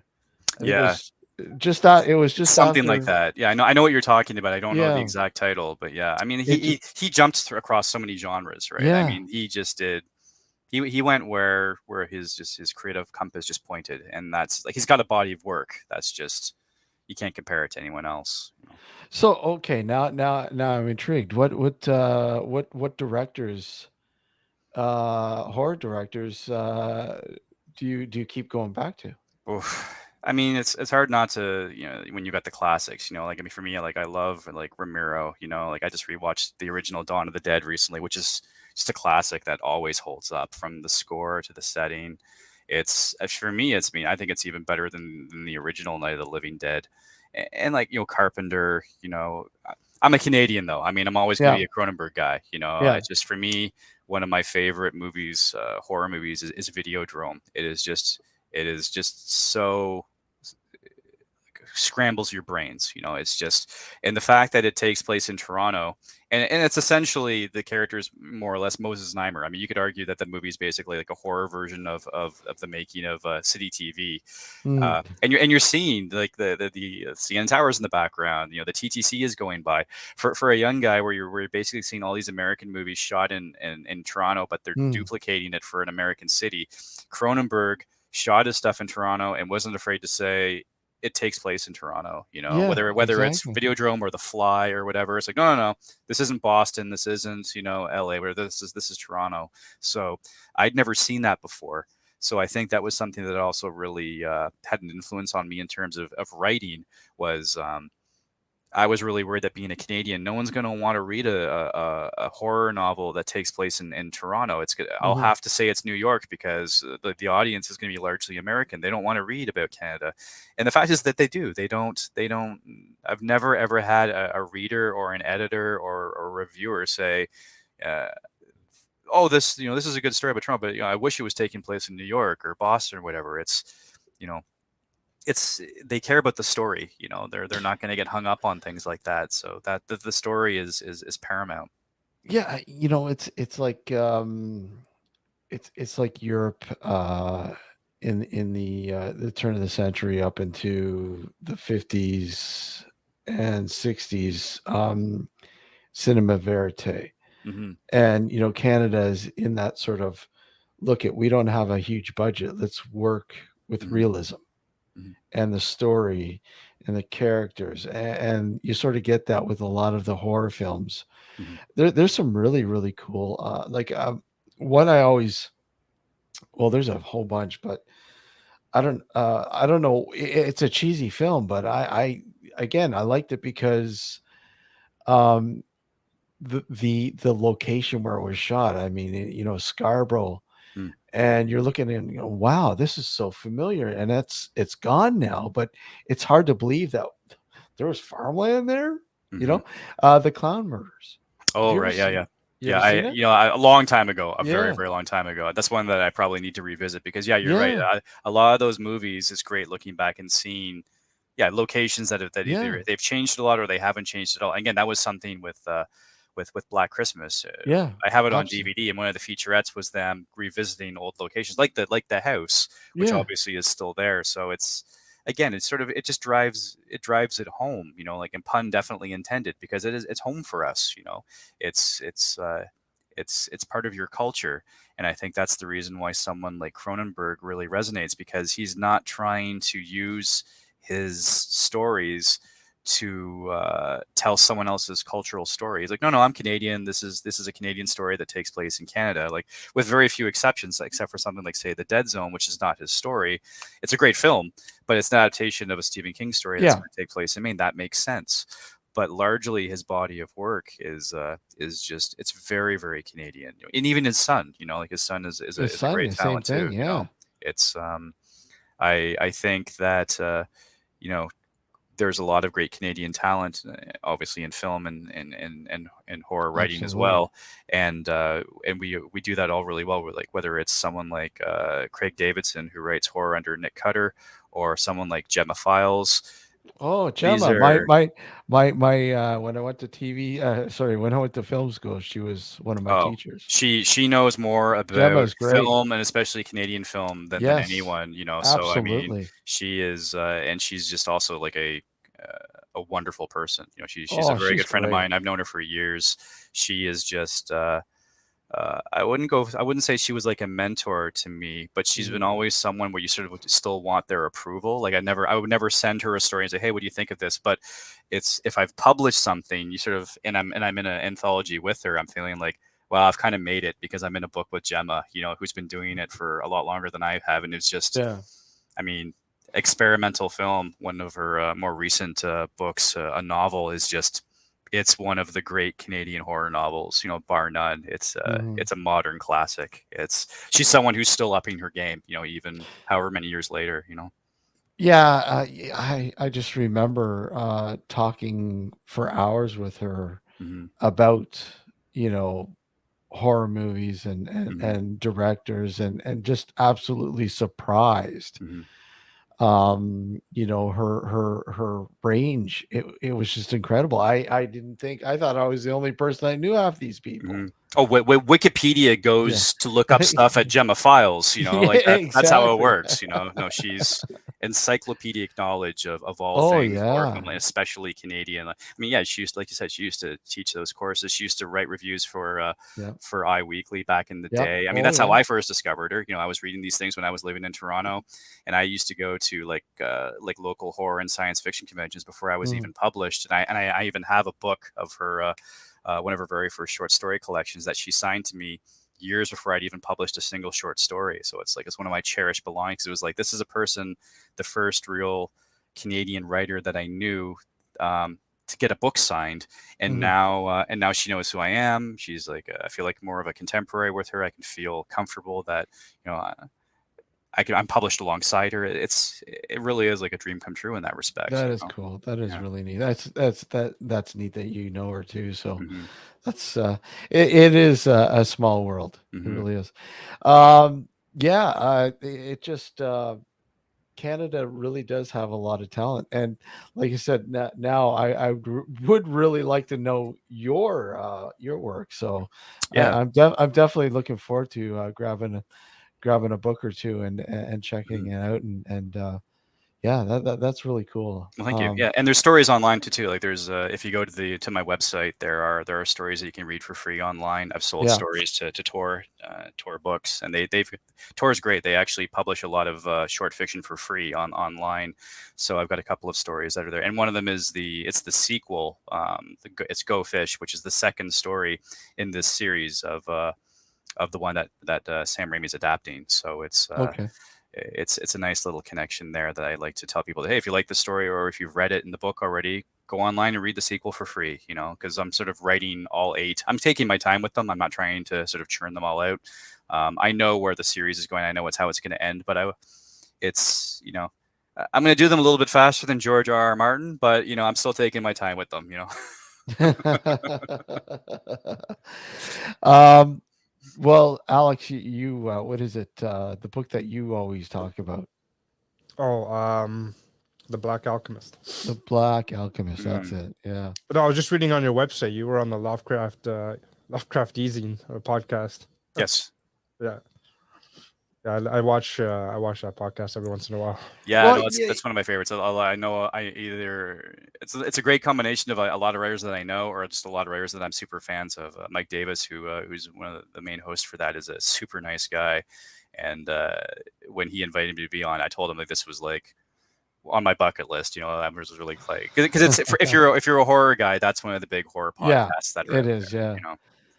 And I noticed you were on a podcast on a friend of ours. Nighttime. Nighttime. Oh yeah, yep, Yeah, that's yeah. right. I did a lot of the promo and the CBC, and those people set up a bunch of stuff when UFO Town came out, and then it's obviously I think it's been 2 years since it came out. So Yeah. every now and again, people like you fine gentlemen will come along, and I'm still happy to talk about it because I'm proud of the work, and I'm definitely proud of the documentary, and I get it. It's a cool case, it's compelling, and as I said at the start of the broadcast tonight, not a lot of people left to who either can talk about it or apparently want to talk about it, but I'll talk about it all the time. Just have me on. Well, it's a neat, like I said, it's neat. It's a very intriguing case, Mhm. hoax or not, whatever. It just overall, it's one of those cases. Like I said, it's. I had no idea when I found out about it. I'm like, wow, I want to know Mhm. more. So, Yeah. um, I want to thank you for coming on, Ian. It was just absolutely a pleasure having you on. Mhm. And you know what? We'd love to have you back on. Yeah, well, thank you so much. It's just, I apologize. I probably went on a few random tangents here, but I Oh, just it's had such a okay. great time talking to you guys. It's like we're having a regular chat over a coffee right now and don't even realize Well, we're being that's broadcast. the way we like it. That's the way we Yeah. like it. We And I'm like to usually the just strong silent type. well, yeah, you actually got him talking. But yeah, we'd love to have you back on for sure. In the near future, and get your info out there for people who might be looking for your books and your website and whatnot. Yeah, so I mean, as a former web guy, I'm on. I've got websites. I try to keep up with all my social media. So if you go on any of the social media channels, you can find me everywhere. But if you go to ian-rogers.com or ianrogers.ca, that's my primary writing website. There's links there to my Facebook page and my Twitter account and Instagram. I'm not super active on those things. I don't. I keep my social media presence pretty light. I don't get onto really any real big hot button issues. So it's mostly, books and cats and food. So, I don't go on there to be really hot headed or Well, dramatic. you don't want to run the risk of getting canceled, right? Well, oh yeah, exactly. Yeah, I mean, you know what? It's too. just like life is too short to pick fights with people on the internet. So I got better things to do. Like not hugely better things to do, but like laundry. Like laundry is more important to me than arguing with strangers online. So, but yeah, and then like everyhouseishaunted.com is sort of a micro site that I created just for the book itself. So you can go there and you can either order the book, and that's where I've been posting updates on the movie as well. So there's only one or two there right now. But as production sort of when and if it gets finally greenlit, we're sort of slowly inching towards that right now with Netflix. Any updates that go there up to casting or trailers or any of that kind of stuff, that's sort of like the site where I'm trying to post it. But yeah, Do you know if it's being filmed here in Toronto or? You know what? They've obviously, I know a little bit more than what I'm allowed to say. So all I can say is that they're looking at budgets for a couple of different locations. So I mean, it's I can't really say much more beyond that. But it's one of those things that they sort of put in consideration. It's like, it costs this much to shoot it there. It costs this much to shoot it there. We're just trying to really get to a place where Netflix finally gives us the go ahead. They've I mean, they've got a lot more competition than they used to. So, and last year was kind of strange for them. So it just, and then they throw the pandemic on top of it. It just slowed everything down, So it's still inching forward. It hasn't been canceled or anything, but it's, you sort of take these things day by day and say, hey, I hope I can give an actual update where I can start talking about this stuff someday soon. So as ever, you just say, hey, stay tuned, Exactly. Well, it's been great, Ian. Look forward to. I'm definitely picking the book up. I look forward to that for sure. And we'd love to have you back. Well, thank you, and definitely keep me in mind about that that thing in October. For sure, I'll be down for that. Absolutely, we're definitely like wanting that everyone to come out. Whoever can make it out, we'd love to have you. So, but Sounds good. for sure. Take care, Ian. You too. Have a good evening. Take care. Bye bye. Incredible, man. Super cool. Like the what you might call it, the story was just incredible. Yeah. Like I mean, it's I have to watch that documentary. Yeah, it is so cool. Like I said, I had not seen. I've what, there's cases, like I said, there's cases, but not nearly as intriguing as this. And like you said, hoax, no hoax, whatever. People believe it's true. People believe it's a hoax, whatever. But the thing is, as Ian pointed out, it's not just the Guardian aspect. It's everything that sort of surrounds it, right? Yeah. I mean, it's just incredible to be in the middle of something like that at such a young age. That's what is the intriguing part, or I should say the courageous part. The courageous, yes, courageous. The courageous. We'll open it up, I guess, for the last 20 minutes, I suppose. If anyone wants to join us, by all means, you can do so. If you have any questions, comments, or anything about Ian, his work, check out his website. I'll put it in on the banner here so people can check Ian's website out. Let me just I will stagnate that, pin it. But definitely would love to have him back, and that would be really cool. That would be really, really cool. Yeah. If he did come out, Yeah, it would be. That'd be really neat. Oh, excuse me. Oh, good night, Christian. Good seeing you. Click the link there. Anyone wants to join us, by all means. Matt, come on up. Well, we could listen to you for a bit more, Matt. Who, me? No, Matt. Oh, He says, shame, not a 2-hour show. Yeah, we could have went on a little bit longer for sure. But yeah, two weeks in a row. Holy crap. We don't normally do this much UFO stuff. no, we don't. I mean, we've done UFO stuff in the past, and by no means are we experts. We're not. I'm just learning a lot of this UFO stuff. UAPs.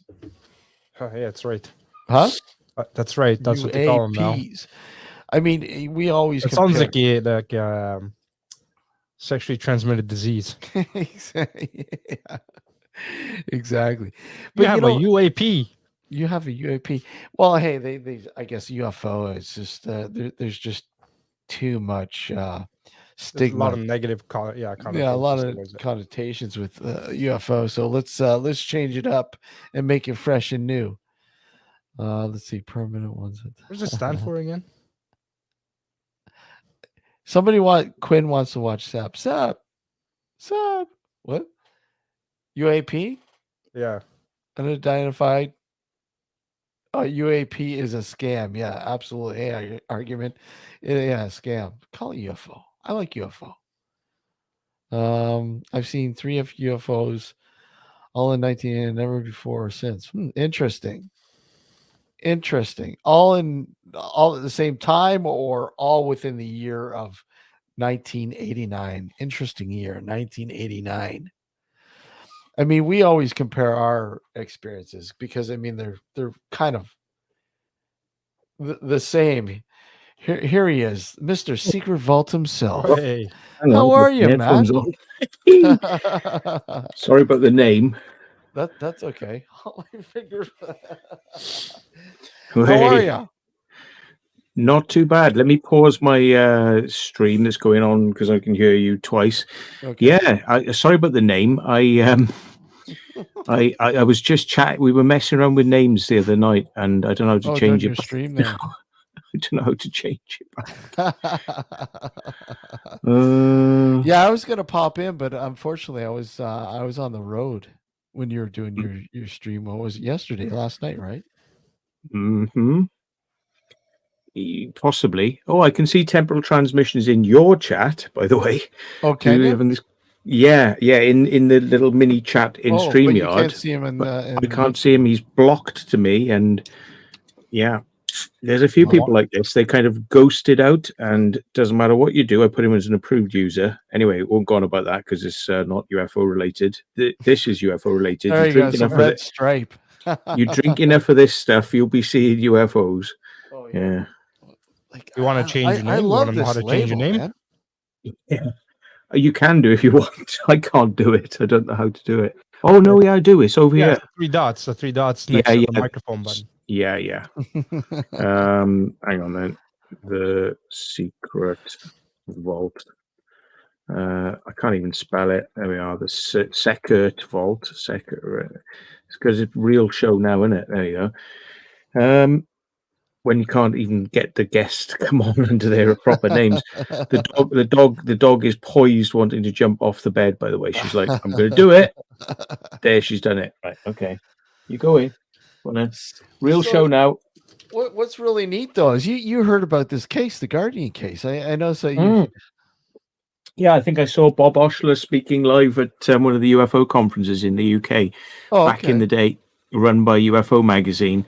There was a lot of controversy about it at the time, and I mean, friends of mine, were sort of like raving about it, and it's an interesting one. But then there came this controversy aspect. I remember sort of people saying like, "Oh, people think that Bob Oshler's or Bob Exler, as he used to be Exler, yeah. called, because Bob Oshler, it's spelled like Oshler, but it's pronounced Exler.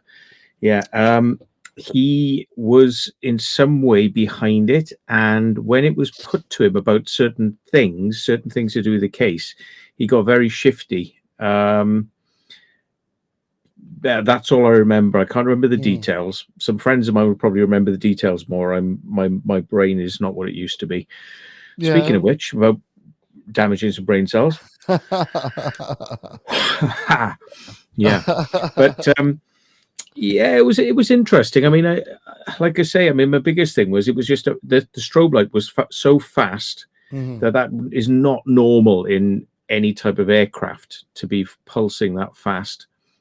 And I think the reason they do flash slowly is so that it doesn't disorientate, because sometimes the pulsing can actually kind of start freaking you out. So they tend to do it on one side of an aircraft, then on another, and they might do 2 pulses, wait, 2 pulses, wait, 2 pulses, wait. So you don't get all 4 pulses. They go out in different directions, because it can be disorientating when it's close enough. So yeah. Especially those people who have epilepsy. Well, yeah, vertigo. All those epileptic pilots out there, the poor buggers. Yeah. Yeah. Make sure you take your tablets before flying, Captain. Yeah. So what do you think? You think it's a hoax? I mean, it seems like it might have been.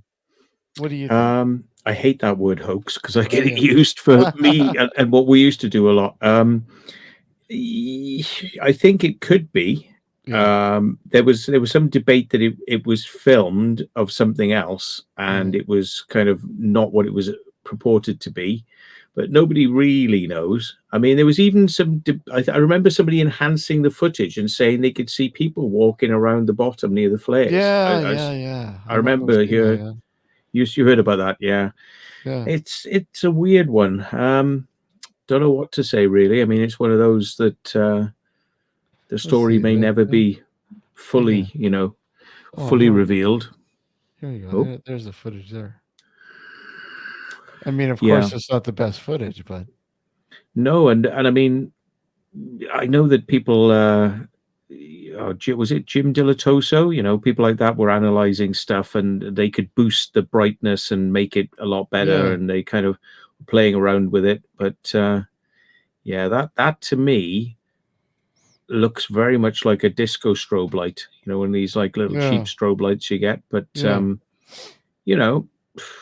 what do we know? What do we know? I like how Ian compares it to like the Canadian version of the Mothman, sort of like the not just the sure the whole tape business might have been like hoaxed or whatever, but I mean everything that was surrounding it. I mean, people experiencing all sorts of weird phenomena, and it's surrounding a military base, no longer in use, obviously. But I mean, at the time it was. So I mean, alien probably not, but I mean, there's some secret shit going on. Well, I mean, look at Gulf Breeze and Ed Walters, for example. You had an area that had a lot of sightings of things, and then suddenly, that explodes. And I think, where you get a lot of sightings, a lot of interest, then somebody might be tempted to kind of do it, because it's kind of it's the focal point, the big news story of the time. There is a bigger temptation for somebody to do that. And there have been a lot of people who have been involved in faking things over the years, and UFO footage. That's why I put the Matrix files in the chat. I told people, like, if you want to see something probably very mocked up, is it Valdemar Valerian or Valdemar? I can't remember the alleged author, but that was, I think, revealed to be somebody who passed away not that long ago, maybe only in the last couple of years. and they thought that there was this chap who was behind it. And his name escapes me now because I was thinking I should check that out but I read it and it's great. I mean, it is everything that they made the X-Files out of. In UFOs and conspiracies, underground bases. Aliens in vats. Are they experimenting on humans? Deep underground bases and all this sort of stuff, and maglev trains going all the way across the states at hypersonic speeds, and it's just like every single thing that's in there is the rule book, for a lot of fiction and stories that have come out. So if people haven't read it, it's a bit of an eye opener. It's just long. It's like 1,000 pages long. It's photocopied, and it's kind of an interesting one. But I mean, that's the sort of thing that with like the Guardian and various other stuff that was coming out at the time, it all reeks of that kind of there's always going to be somebody who's going to jump on the bandwagon to just start churning it out. Yeah, generating some attention. Somebody figured out that we're all bald. Yeah, I'm gonna hit the road. We are the cone heads. We are aliens, and the cone heads. Yeah. Cheers, Alex. All right, take care, Alex. Have a good night, Steve. Take care. I didn't say hello, did I? I was okay. Don't worry about it. Sorry. Bye. I can't come live. I've got to go downstairs, get a UAP or a poo and pee. A poo and pee. Sorry, lowering the tone here. You are live on a network radio station, so I have to be careful, okay. isn't it? Yeah. We're okay. It's fine. We were like this all the time. They're actually really cool. It generates listens. No, I'm just kidding. But I mean, again, with the UFO subject, you get a lot of these things come out. I mean, Mexico, there was a lot of fake stuff came out of Mexico. Jaime Maussan was implicated in one of the best that came out of Mexico, of the disc that was sort of wobbling and went behind a building.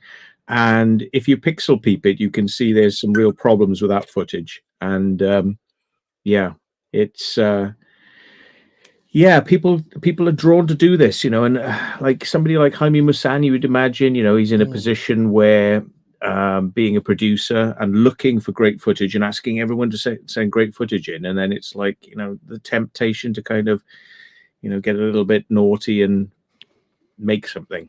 I don't know if I've ever asked you this, Matt. Have you had an experience before?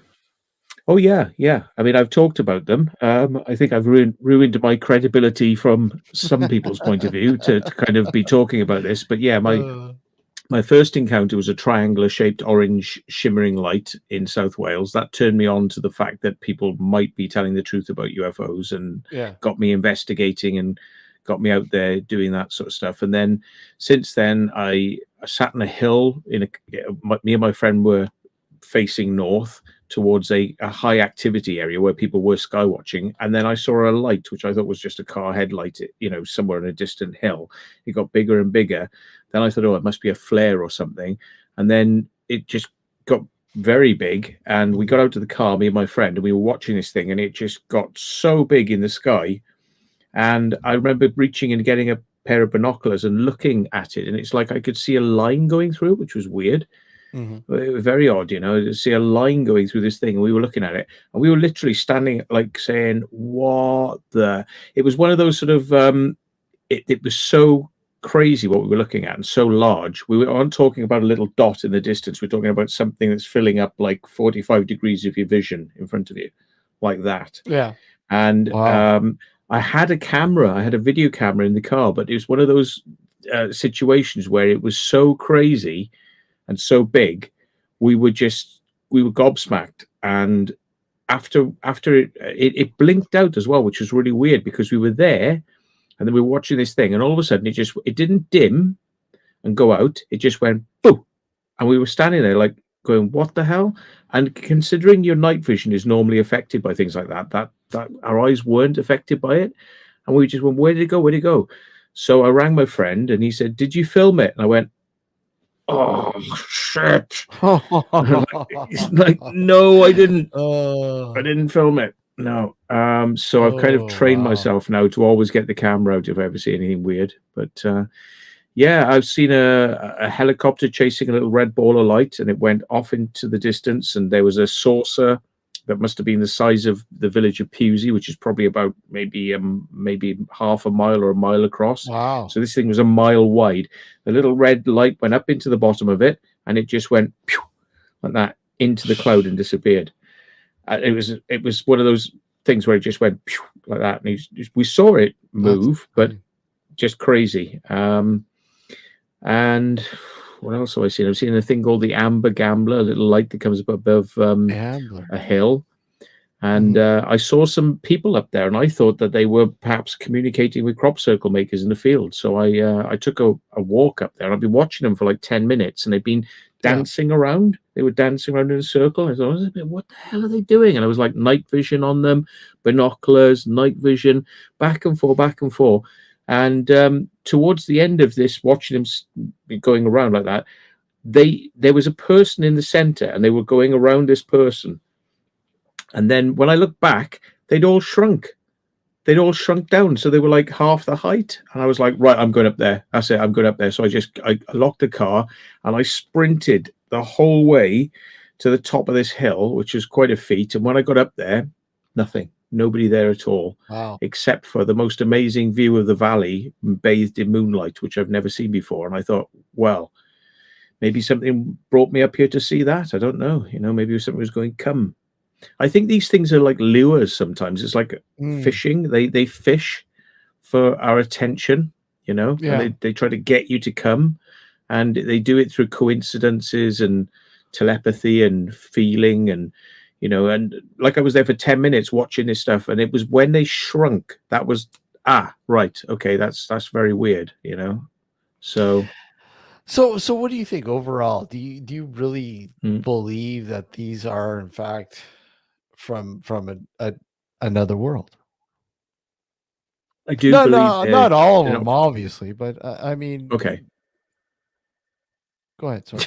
That's a good shout then. I was just about to go, yes, I do. But after you shouted at me, I'm like, no, I don't anymore. No, I submit.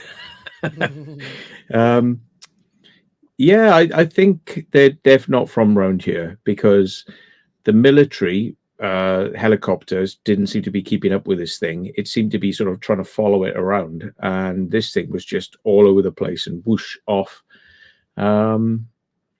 We had a weird one where we were doing a reconstruction of that event for a Japanese TV crew. So I took them back to the field where we watched this ball go off into the distance. And I said, this is the field we were in. And they were filming us, like I said, this is the field. And it went over there, and it went through the valley like that, and it went up. So as we were doing this filming, this guy comes up, Simeon Hine, and he was with the CSETI group, who were doing a Skywatch. And trying to pull in the UFOs, trying to make contact, shine lights at them, all this sort of stuff. And I said, oh, yeah, we're just doing a reconstruction. He said, oh, yeah, okay, cool. I said, you're CSETI? Yeah, we CSETI, good. And I said, okay. So I said, we're just telling him about this ball of light we saw went through the valley. And he was like, oh, that sounds pretty good. And I said, so they were setting up the cameras for the next shot. And it was getting dark. It was like sort of twilight, getting darkish, just enough light to still film, for the cameras. And I said, have you got those lasers, haven't you? Laser pointers, that can hit the clouds. And he went, yeah. I said, oh, you've got one. He went, yeah, I've actually got one. I said, oh, could you hit that cloud but there with it? So he pulled it out and he shone it at a cloud, and the cloud went boom with light. Wow. Yeah. And 3 balls of light came out. One zigzagged, one spiraled, and one went straight. And they all went boom. And then to the left of us, we heard a noise, and it was like, and up from beside the hill that we were standing on, hidden, it must have been hidden down in the dip, there was a helicopter. And we heard, but the thing is, we heard the speed of its blades coming up, which meant it must have been in the air the whole time. Yeah. Now you'd imagine that would be what happened if you engaged the clutch and it was on the ground. No. It was in the air. It went and just kept. I was like, Wow. did you see this? And we were freaking out. So we were freaking out because the balls of light. The Japanese producer was going, oh my God. And it was like, where's this helicopter come from? So we'd shouted, film this, film the balls of light, film the balls of light. He'd shouted in Japanese to the film crew to film it. And then when we all turned, because we were watching it and the crew were behind us, yeah. So we watched all this stuff happen, and we said, "Did they catch all that? Did they catch any of it?" And he spoke to them in Japanese, and he went, "Oh, Oh no!" He's like that, and I went, "What?" And he goes, Oh. "No, they were filming us. They thought we were doing they thought we were doing reactions." Oh, I was like, no. So that was that's another one. I've seen a little plasma ball hanging out beneath a pylon once, which was like very intense, like an arc welding brightness of light, but just hanging underneath. I was on a motorway, so I couldn't stop, and I was like, "What the hell is that? What is that? What the?" And I was like, I went behind me, and it was like gone. So I was like, that was a bit weird, but very transient. Yeah, I've had a lot of weird experiences over the years, and seen ghosts. Had telepathic experiences. Telepathic. Send messages, sending from person to person, and having precognitive events, like me thinking about somebody on 3 days in a trot when I was on antibiotics. 3 days, I woke up and I had people's faces, and they were like a clown sort of thing, and they were like going in my dream at me, and then I woke up and the phone rang. And it was a person on the phone. I hadn't spoken to these people in a long while. 3 days, woke up, the phone's ringing. It's the person on the phone I just had in the dream. That was like weird. I've had a lot of stuff over the years. I mean, like poltergeist activity in my place in Bishop's Cannings. I haven't had that for years, but I mean, a lot of stuff was flying off shelves in always out of eye line. You'd see it come across the room and land, but you'd never see where it came from and why. But there was no wind. Why do you think it's like that, Matt? Like only certain people have all these things that happen, and yet no one, like others, a vast majority have nothing. I mean, I've had a lot of weird shit happen, tons of weird shit, like you. Yeah. But I mean, why is it certain people have this, and we're a vast majority? Are they just like tuned out? I think you've got to be open-minded to it. I mean, I certainly didn't ask for that very first experience, which started me off. But I mean, I go looking for it, and I want it.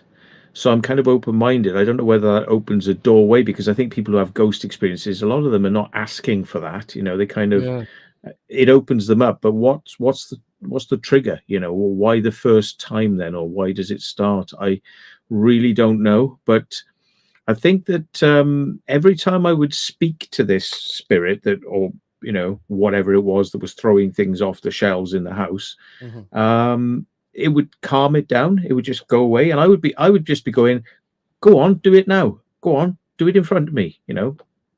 Dump, silence. I think calm attitude, not being frightened by it. I think it kind of doesn't like that. I've always said that this stuff is about it frightens you. You're supposed to be frightened, and I don't know whether the spirits feed off that energy. I've thought this for a long time, sort of with my own experiences. Like, if you're rational and quite calm, things don't always happen. But I mean, there was that business. Did you see the ghost hunt we did in a children's hospital in Bristol, and a ghost pulled my trousers down? I think, I remember. No, I haven't seen it, but I remember you talking about that, and I have to see it. I have to watch it. Yeah, and I recreated. I said, look at my trousers now. They're down, and I was telling everybody. I said, but look, if I pull them up, right? If I pull them up, it's really hard to get them over my hips because they're up tight, and I've got stuff in my pockets. I said, you try and pull these trousers down. Go on, try it now. And they were like, oh yeah. And it was like, and I said, you all saw it because people saw it. Yeah. It was off camera, unfortunately, but the audio is there of us discussing it afterwards. But these came down like as if they weren't even on me. Oh, wow. because to come down, they would have had to have gone around me, and I would have felt like I don't, because to get them on, you had to get them up, So how come they just went down like as if they Yeah. weren't even there? Weird. Oh, that is weird. That is So crazy. yeah, I've had a lot of experiences. They come back to me the more I think about things. But yeah, I mean, seen shadow figures a lot. You know, um, What are your thoughts on shadow figures? I think they're spirits. I think they're just watching. Yeah. Looking at you. They're just curious, and you. A few times it's happened when I've been close to sleep. Mhm. One time we were chatting, three people, two people in two separate beds, and me on a mattress on the floor. We turned the lights off so we could all chat, and we were just chatting, and I just said, "Can you see anything right now?" And they're like, "What?" I said, "Can you can't see that?" And they're like, "No." And I said, "Right, okay, turn the light on." I turned the light on it, and I said, "Turn it off." Wasn't there. And the reason I did that is so that I wasn't going to damage my night vision on the one eye. So I'd still Yeah. have one eye that was kind of capable of seeing in the dark. Mhm. Gone, bump. So yeah, I think they like that. They like the dark. They like the twilight. They come out, in that sort of environment, or you can see them better in that Yeah. sort of environment. So yeah, but That's insane. That's insane. Yeah, I mean, I've had my fair share of yeah, if you want to say ghosts or shadow people. I've had a couple incidents with shadow people. One with a UFO, not quite as extensive as what you've experienced, but an experience nonetheless. But I think one of the craziest things that I've ever experienced was I remember I was working night shift, and I was off at 2 in the morning, and I was walking home. I'd walk home even though it was like an hour. I can't remember how long of a walk it was, but as long as I had my headset on, I was fine. I'd walk home, and I remember walking home and coming up to this bridge that split into two sections. You had a grassy knoll in between, and then a split as you went across the river. And all of a sudden, from the opposite side, this thing comes up, and I'm watching this, and I'm like, okay, it's just an animal, just like maybe a coyote or something, and it walks across the road, and it stops in the grassy knoll in between, and it notices me, and I'm like, okay, so I stop in my tracks, and all of a sudden, this thing stands up on its hind legs. Okay, well, okay, what's going on here? What automatically I'm thinking, okay, what animals can stand on their hind legs? Okay, it looks human almost, and it's just standing there and staring at me, and I'm like, what the hell is going on here? And it just kept standing.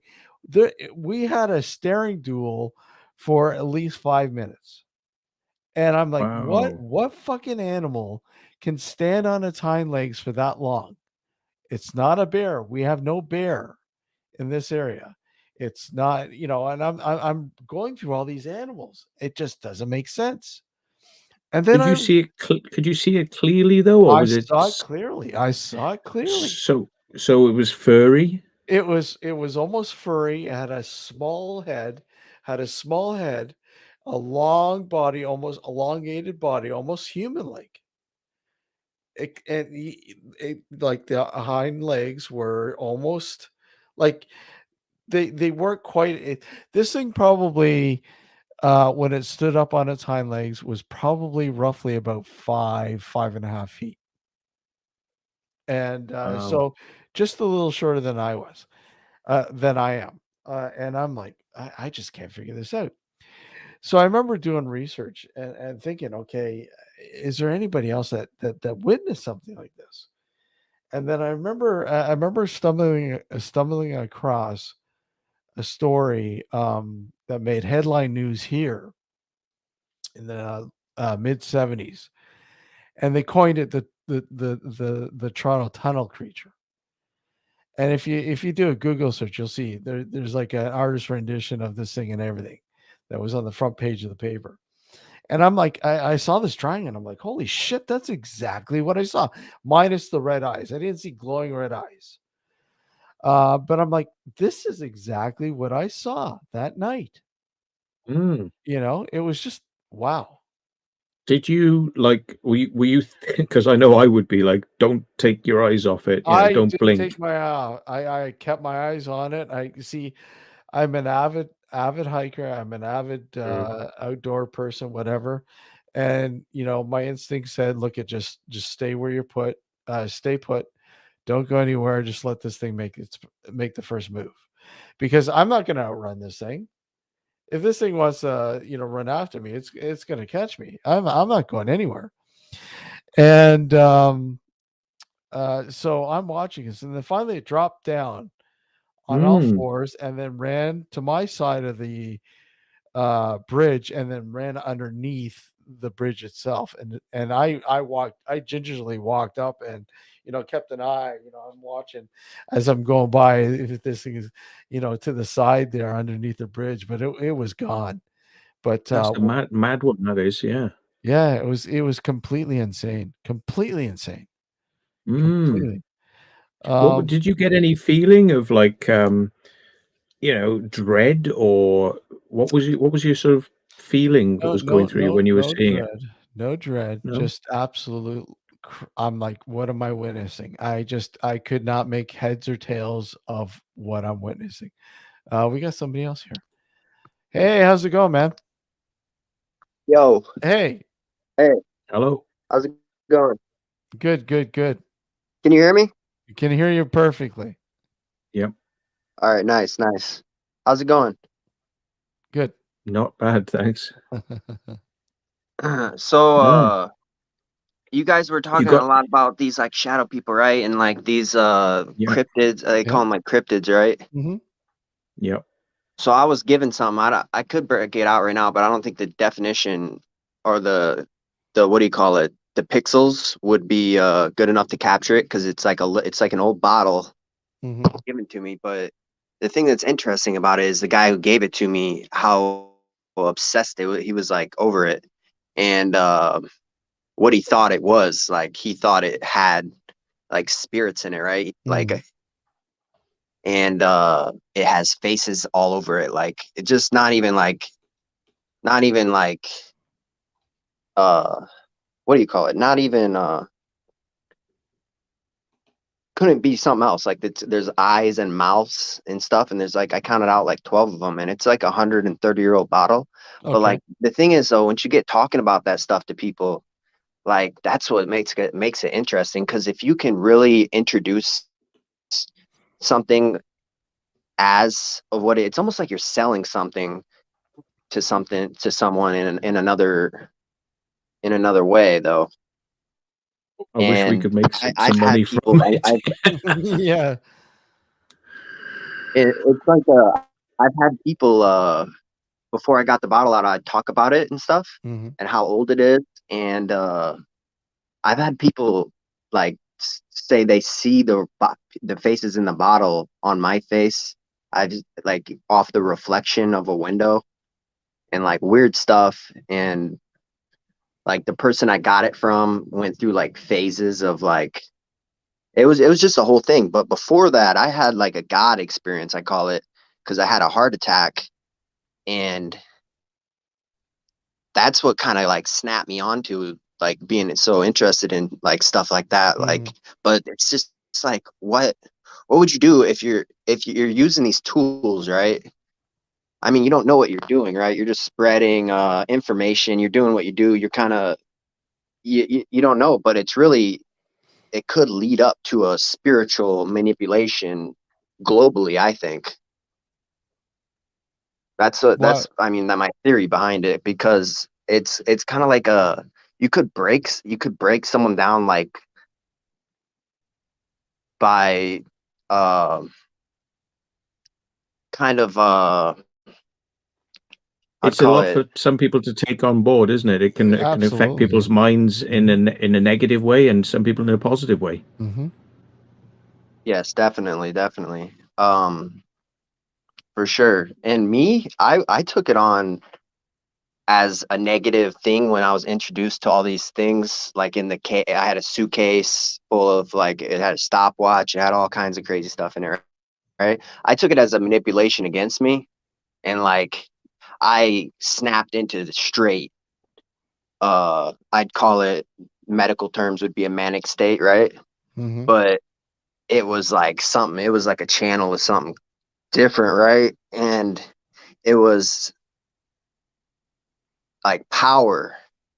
It was power that was unleashed, right? And definitely probably never got contained completely, but it's like, well, when I first had my experience, I describe it as like an ant that found honey.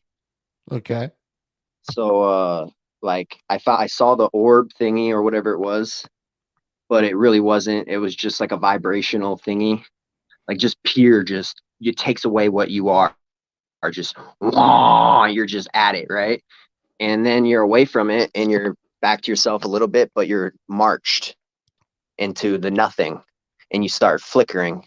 But what happened to me was before I woke up, I looked back and the orb was no longer an orb. It was on fire and there was women and children in it. It was a village and it was like screaming. It was like screaming, like, and then I woke up, but I was marching into war, the darkness.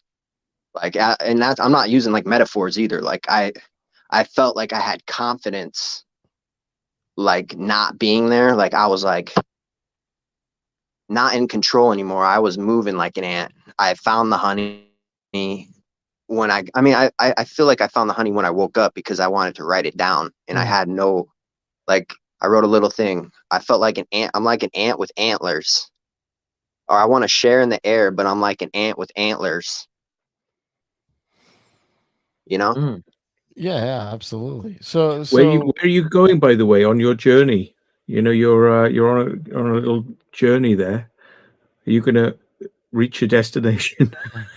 you look like one of my videos. Yeah. You look like one of my videos where we're walking around in an abandoned building. Abandoned building there. Oh yeah, no. I'm just pacing, honestly. I got kind of a long room too. Yeah. Cool.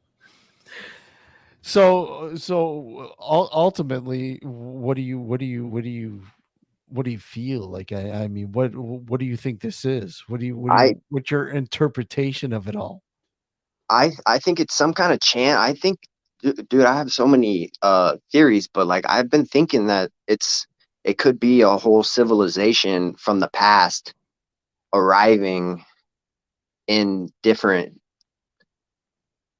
like, or time. It can't be aliens. They're thinking it's aliens. I'm thinking it's people that figured something out, or like we're in a loop of some type. So do Like, you, I'm telling you, do you because think it's possible people are like coming back and visiting us now from the future or from the or future past? or the past, yeah, Okay.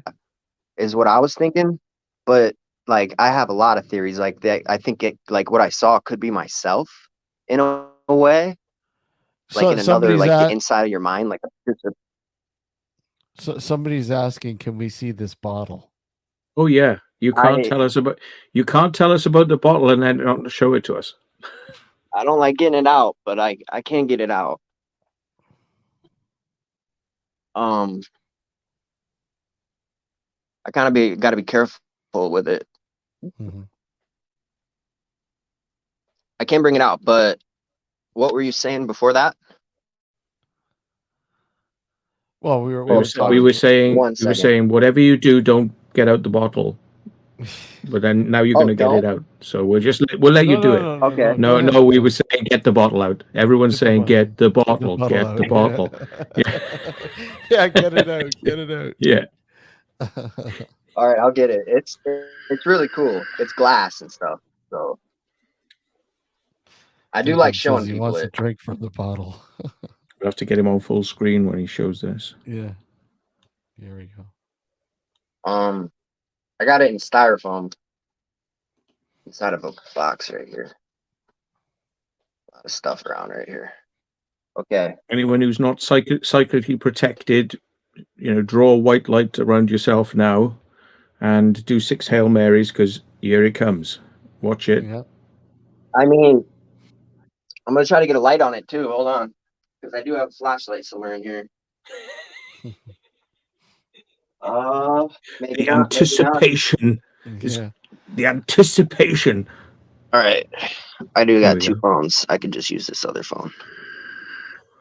How do you flip the screen? Do you guys know?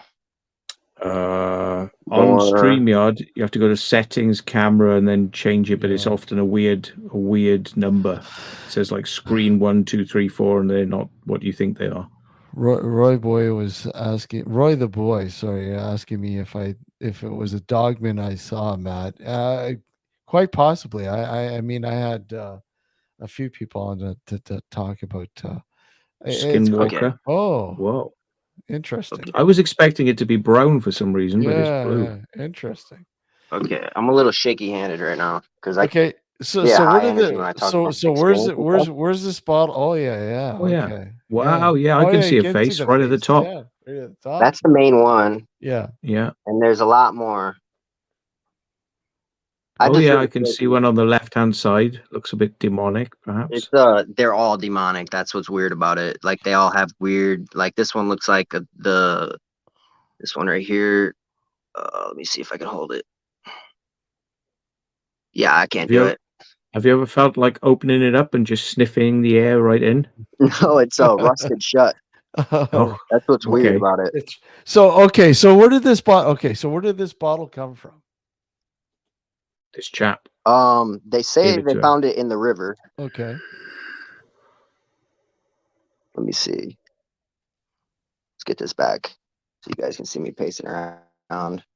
What about the backside? Do you want to They turn say it they over found it and in the show us the river. backside? Yeah. Okay. Sure. Might as well. No point in us having It's 50% of the experience, but we can have the full 100%. Yeah, I mean, you had to look at it a long time to get 100%, and you just keep seeing like weird stuff in it, like towards Maybe the you top. should take some time and film it from various angles Yeah. and lights Yeah. in high res. Send it to Steve, and we'll Yeah, I all could have do a that look at it. instead. I mean, that's just one thing that's just one bottle, but like One bottle. You mean there's more? like no. There was like other things that were very interesting. Like there were like stopwatches, like hairbrushes. I found this bone in there with it. It's not a bone, but it looks like a bone. I thought it was a bone at first, right? But it's a piece of wood that's like petrified. Oh yeah. And like looking glasses, and like there was all kinds of weird stuff, right? And here, I don't know if you can see. If I just turn it like this, can you see that it's a milk of magnesia, Oh, yeah, okay. 1906. All you gotta do is so. Oh Yeah. yeah. Oh yeah. Oh yeah. Okay. Yeah. Interesting. Very interesting. And how long have you had this? A couple years now, 3 or 4 actually.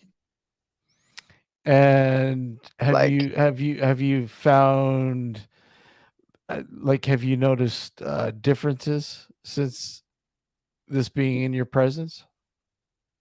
I mean, I've noticed I've been going under a lot of differences, like changes, like because I've been channeling a lot recently, writing music and stuff. So once Is that something you did before the bottle? yeah, I did. Yeah, that's something I did a lot was channeling Okay. channeling my thoughts. Exactly. I wouldn't just write lyrics. I would at first just write my exact thoughts, and it was ugly. Tell you what. But like once you get good at making your thoughts sound good, Mhm. they become not your thoughts completely. But like you know what I'm saying? Like it's just it's better. Think I'm saying pareidolia. I mean, that's quite possible. Yeah.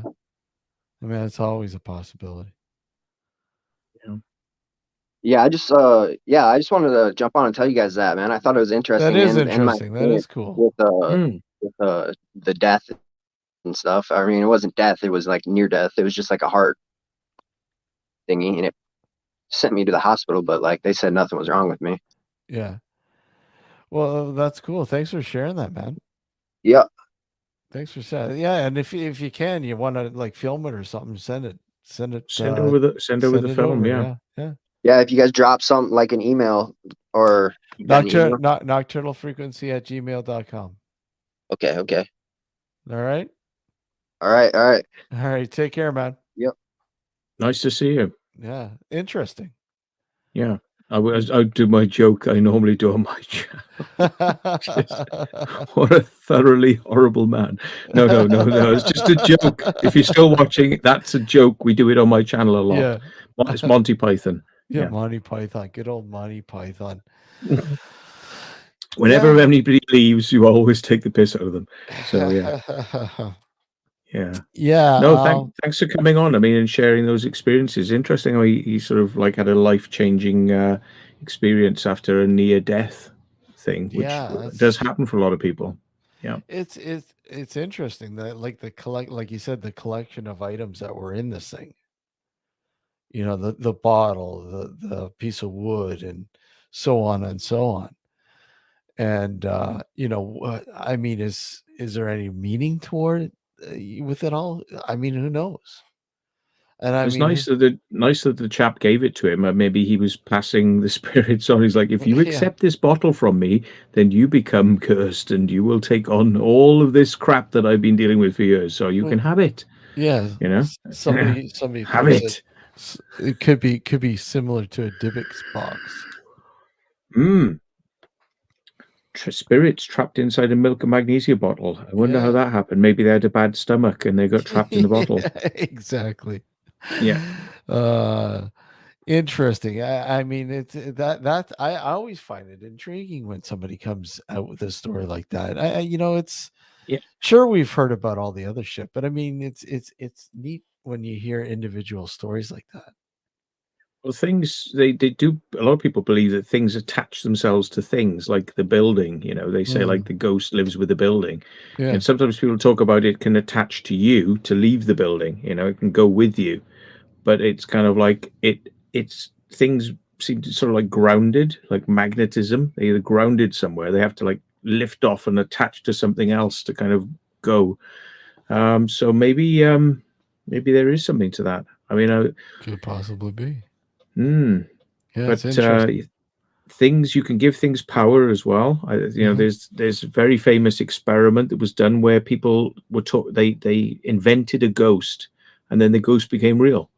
You know, which is like they invented the story, the life story, the background to a ghost. What was the name of the ghost now? Oh my god, that was a research group here in Toronto.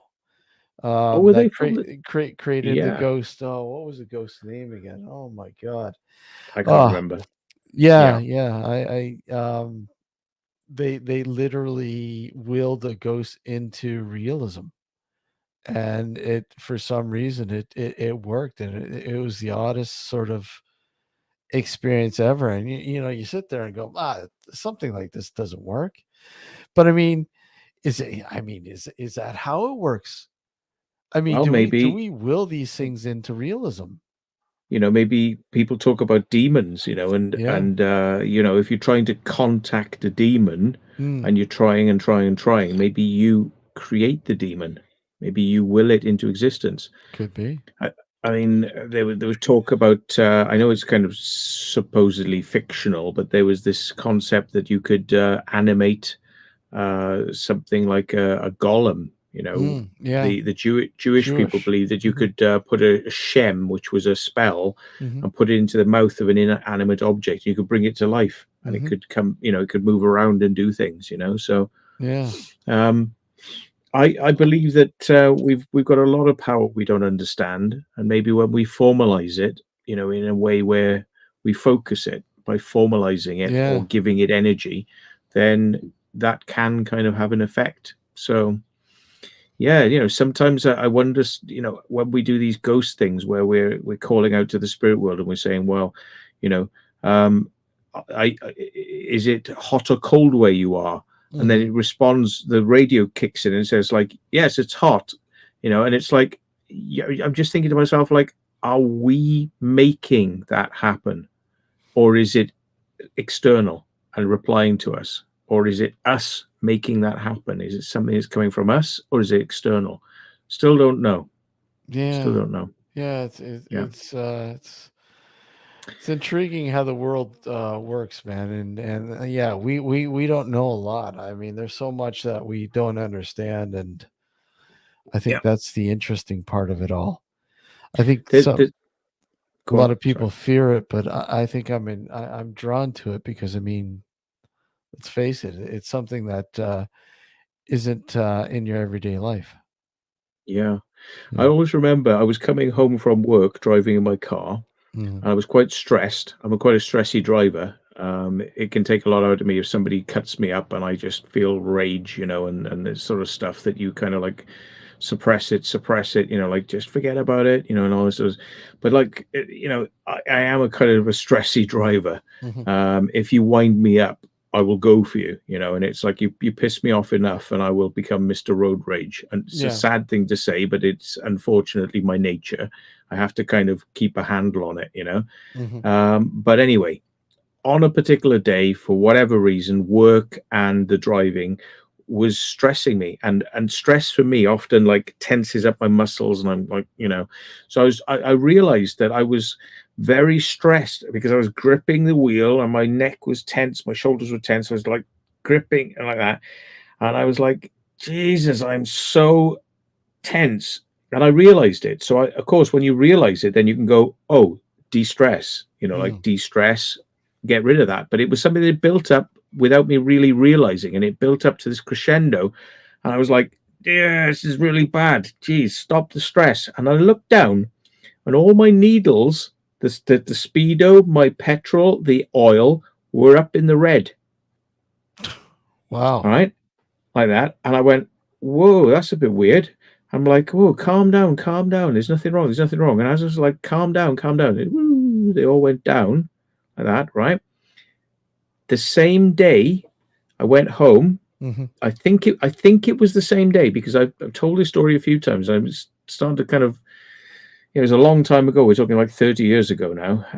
But anyway, I got home after this experience, and I walked up the steps to the house, got to the back gate, and it was almost like as if I still had some sort of like energy still left, because I was still a little bit tense.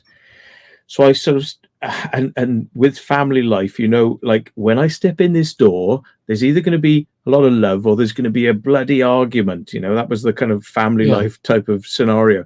So I'm kind of like, just like, calm down now, relax, because you're going into the house. But as I did, I just kind of like did a sort of sigh and like looked. It was all like a last release, like a last release of my pent up energy. And I looked at a glass globe, which is about 30 feet away. It was one of these fisherman globes that they hang the nets on. Yeah, fisherman globe.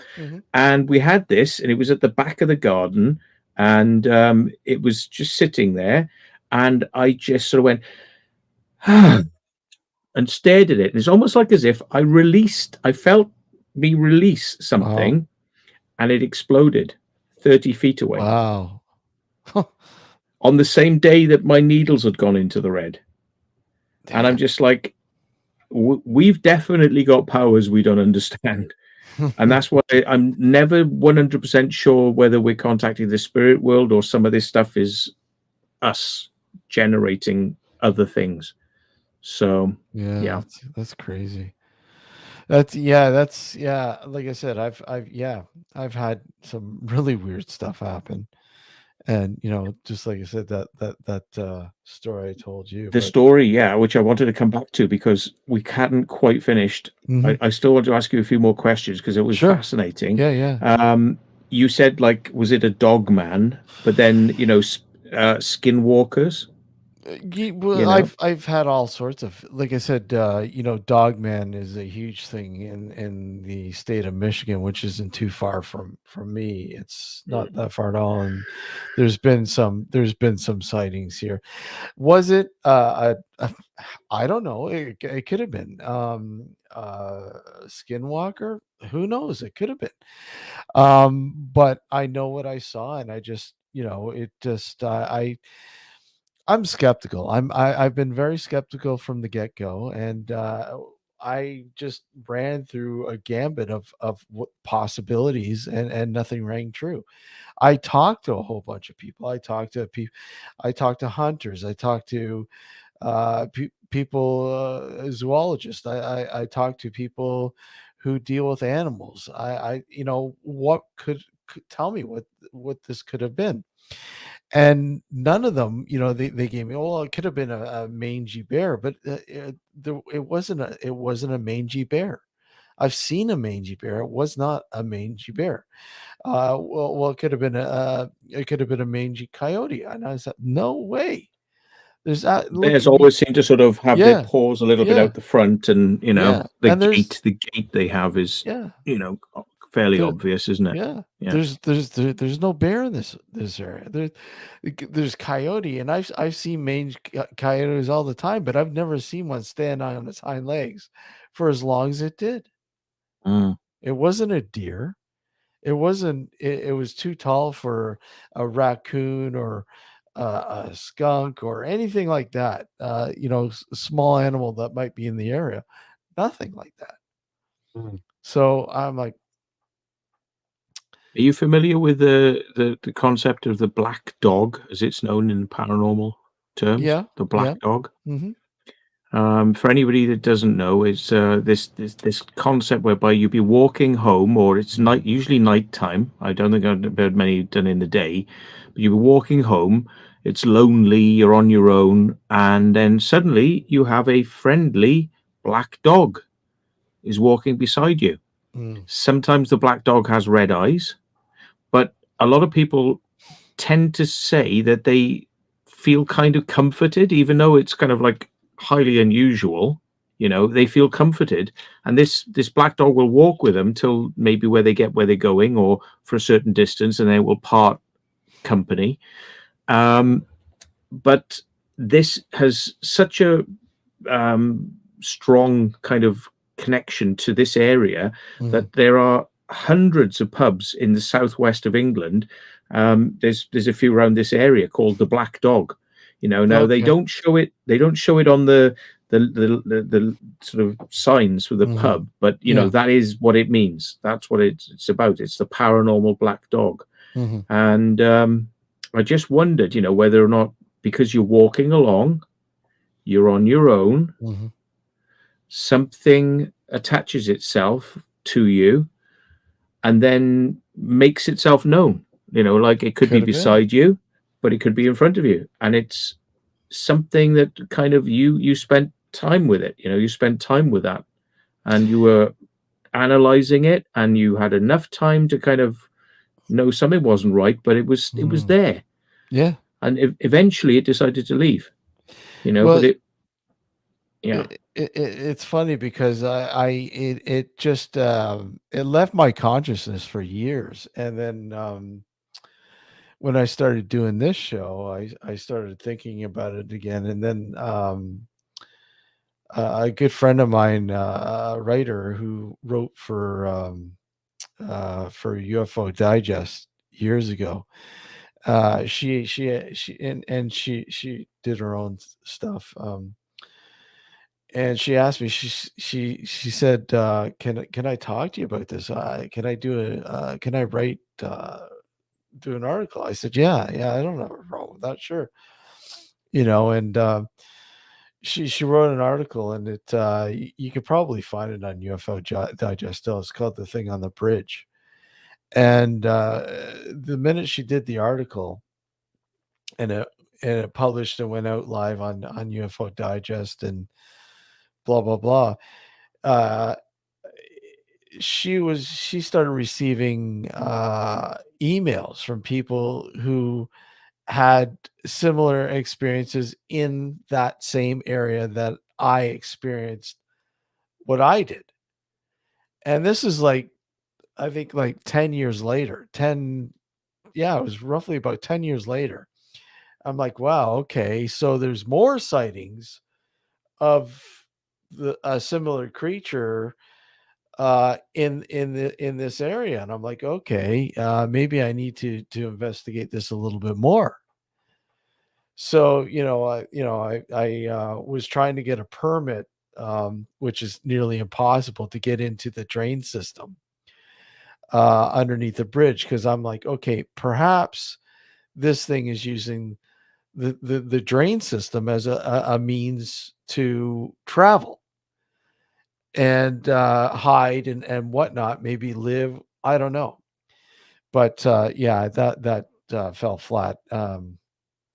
As of right now, that didn't go too far, but Steve yeah, Janier dies in freak train accident. exactly. Yeah. So, but I don't know, Matt. It's definitely an unusual story, and it was quite an unusual experience. That's for sure. Mm. I've heard lots of people talking about seeing things like big cats Mhm. and various other animals, which seem to attract their attention. It's like in an unusual way, like they see something and they go, "Oh, it's a cat," and they follow it with their eyes, and as they keep watching it, it gets bigger or Yeah. smaller, which it shouldn't do. It's kind of like, obviously it should maintain the size for the distance it's at. If it Yeah. goes away, it should get smaller. It shouldn't go away and get bigger, and things like this. So I just wonder sometimes whether these are representations of something, or you're kind of getting a glimpse into another world, Mm. something that Yeah. you're not Quite possible. normally meant to see. Yeah. Yeah. And whether these things are physical or are they physical or not, but it's definitely people's attention gets drawn to them, like with yourself, like a very, very mesmerized sort of, like, what's going on there then, Yeah. sort of way. And that to me reeks of kind of like, that's the telepathic, maybe the contact, maybe that's the sort of the communication. Doesn't have to be verbal, but No. it is literally, look what I am. What do you think of Yeah. that? Could have been something saying, look at, not saying, but Showing. showing me that possibly, look at, I'm looking at a normal animal, but it's showing me what it truly is, telepathically, linking. It could be anything. It just, all I know is it was a really weird experience. Yeah, because there's no reason for the No. most animals would get up on their hind legs and hang around for 5 minutes, because it takes a lot of energy to do it. They're not, dogs and bears. Yeah. They struggle to do it. They can kind of do it if they need to, and if they Mhm. really want to. But it's like it's not comfortable. Yeah, So most animals too at that time of the early morning really don't pay attention. They just they look at you and just, whatever, and scatter. yeah, They're too busy. They're looking for food or whatever else. They're uninterested in you. You're not a threat. Bye bye, sort of thing. yeah. But it just really weird that it's stand up on its hind legs in the middle of the, this grassy knoll in the middle of the two converging, well, not converging, but parallel roads, and you're like, well, okay. Well, there's something you said, because I was literally, as you said that, before you said it, I was thinking, this is your devil at the crossroads experience. Yeah, exactly, converging, And yeah. yeah, that was literally what I was thinking, is the devil at the crossroads.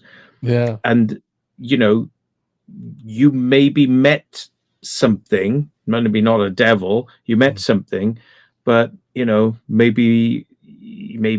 things could have gone a different way. Maybe like Could've. things, maybe you would have sort of made contact in a different way, in Mm. like a more negative way. Maybe it would have sort of like, maybe it was trying to like psych you out, and maybe come home, like get inside you, and kind of like end up going home. But you're keeping your eye on it, and maybe it couldn't do that, so it gave up and walked away. Yeah. Maybe I'm just like with little thoughts popping into my head, exactly. I mean, and that's what I've been doing for years. Mm, Those little thoughts. Okay, like what different, and that's what I reiterate the story all the time to hear, such as yourself, Matt, because you'd never heard this story. Hear what you'd come up with. Something fresh, and that's what I mean. And it's always good to hear what others think of what it could have possibly been. So, well, you didn't sign your soul away. no, not that I know of. Not that I no. know of. Wait a sec. No.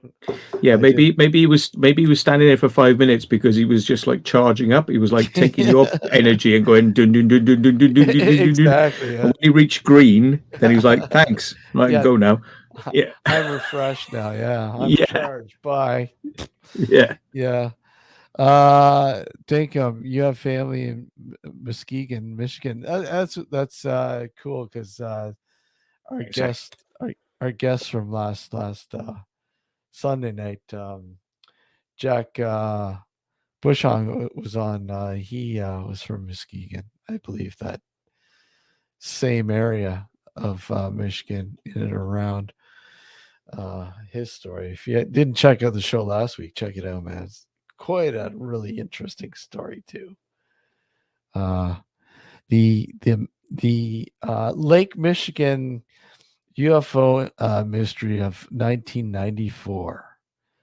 We covered last week, and Dinkin mentioned the area of Muskegon, Michigan, which where the guest was from, roughly around, anyways.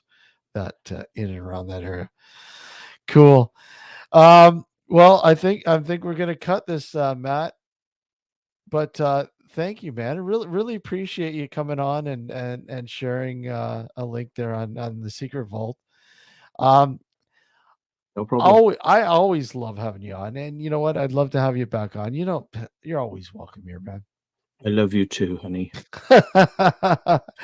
You're always welcome, buddy. You can. You're well. You can't swear now. Are you off? Are you off the We're network off. radio? Yeah, the radio's off now. The radio, the thing's gone. Radio's, but you can swear all you want, man. You're real swell. You can come round and fuck my sister. Sorry. Love it. Yeah. Well, yeah, that yeah, it's like I said, that Guardian story was pretty interesting. But like I said, hoax or not, it's the story is really neat. Whatever. Cool. Yeah. But No, I would like to hopefully one day hear more about it, and sort of if anyone does get to the bottom of it. But I kind of find with UFO stories and this sort of stuff in general, I found this from the crop circles. It's like everyone wants to know the new story. Nobody wants to hear the explanation. Nobody ever wants to really get to the bottom of it. They say they do, but like when people present that, they're disappointed, and they kind of turn the other way, and they go, "Oh yeah, no, I don't believe that." It's kind of like, so it's maybe nice in a way that we don't get to find out, because when people do find out the truth, they often turn off to that and they go on to the next thing. It's like when you investigate a house that has some paranormal activity going on, and you go in there and say, "Are you willing to accept what I find?" Yeah, sure. And then when you tell them that there's no paranormal activity going on here, and they won't accept it. No, you can't tell me there's stuff going on, but I can explain to you what's going on. This is what's happening. They won't accept that. No, I'll just bring somebody else in. That's fine. You have to. Oh, You have. You I have. thought you went into the chat. No. You Oh, have. You have. I'll find a demonic better paranormal activity going researcher. on. Yeah, You've yeah. got- Where did you go to school for paranormal? Yeah. Who certified you? What? You're certified? Mm. Yeah. Well, the thing is, there are many people who would go there and probably find there is paranormal. I mean, it's just one of those kind of things. Like a rational mind will rationalize, and an irrational mind will irrationalize. So, no, it depends very much on the people and the time. I know people who go to a haunted house and find it's haunted, and other people go and go, oh, absolutely nothing. There's nothing there at all, and it's I think it's the day of the week, time of the month, even. Yeah. So yeah. Yeah. So what do you got coming up? You have something coming up on the channel? Oh, I've been editing all day today, actually. Yeah, I've got a few videos waiting in the wings, but I'm actually editing one that we've been holding off on for quite a few months now. Yeah. With good reason, because we don't want to get any heat from it. But Okay. I think I'm going to edit it and get it ready to go out, even though I may not put it out just yet. So I've been working on it, and yeah, it's a good one. It's underground stuff Oh yeah, cool. that people have never seen, and getting so close to places that people would really like to go. So would we, and we're like, it's behind that wall. If only we could get through that wall, we'd be there. It's like, yeah. Mm. Well, I'm looking forward to it, man. That's always looking forward to it. The locations are always pretty cool that you get to visit. So I'm looking forward to it. Yes, like give people a little hint, like the Red Door and Britain's Area 51, as they call it. It's not really, but it's kind of there. Yeah. And it's something people have not seen before. Awesome. Yeah. Cool. So when Yeah. are we? When is that dropping approximately? Oh, now that is the question. That's the question. I'm thinking probably I'm comfortable with it going out, but I'll have to have a chat with the others. Yeah.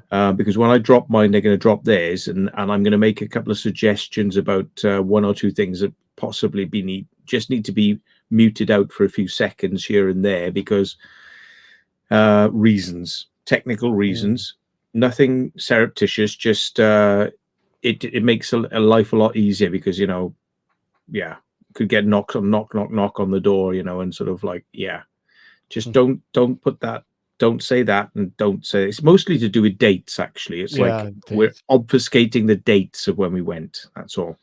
So yeah. Awesome. Look forward to it, man. Look forward to it. Take care. Okay, all the best. Cheers, all Steve. Right. Good Cheers, night, everybody in chat. Good night, even though I haven't looked for a while. Cheers. Take care. See you soon. Later.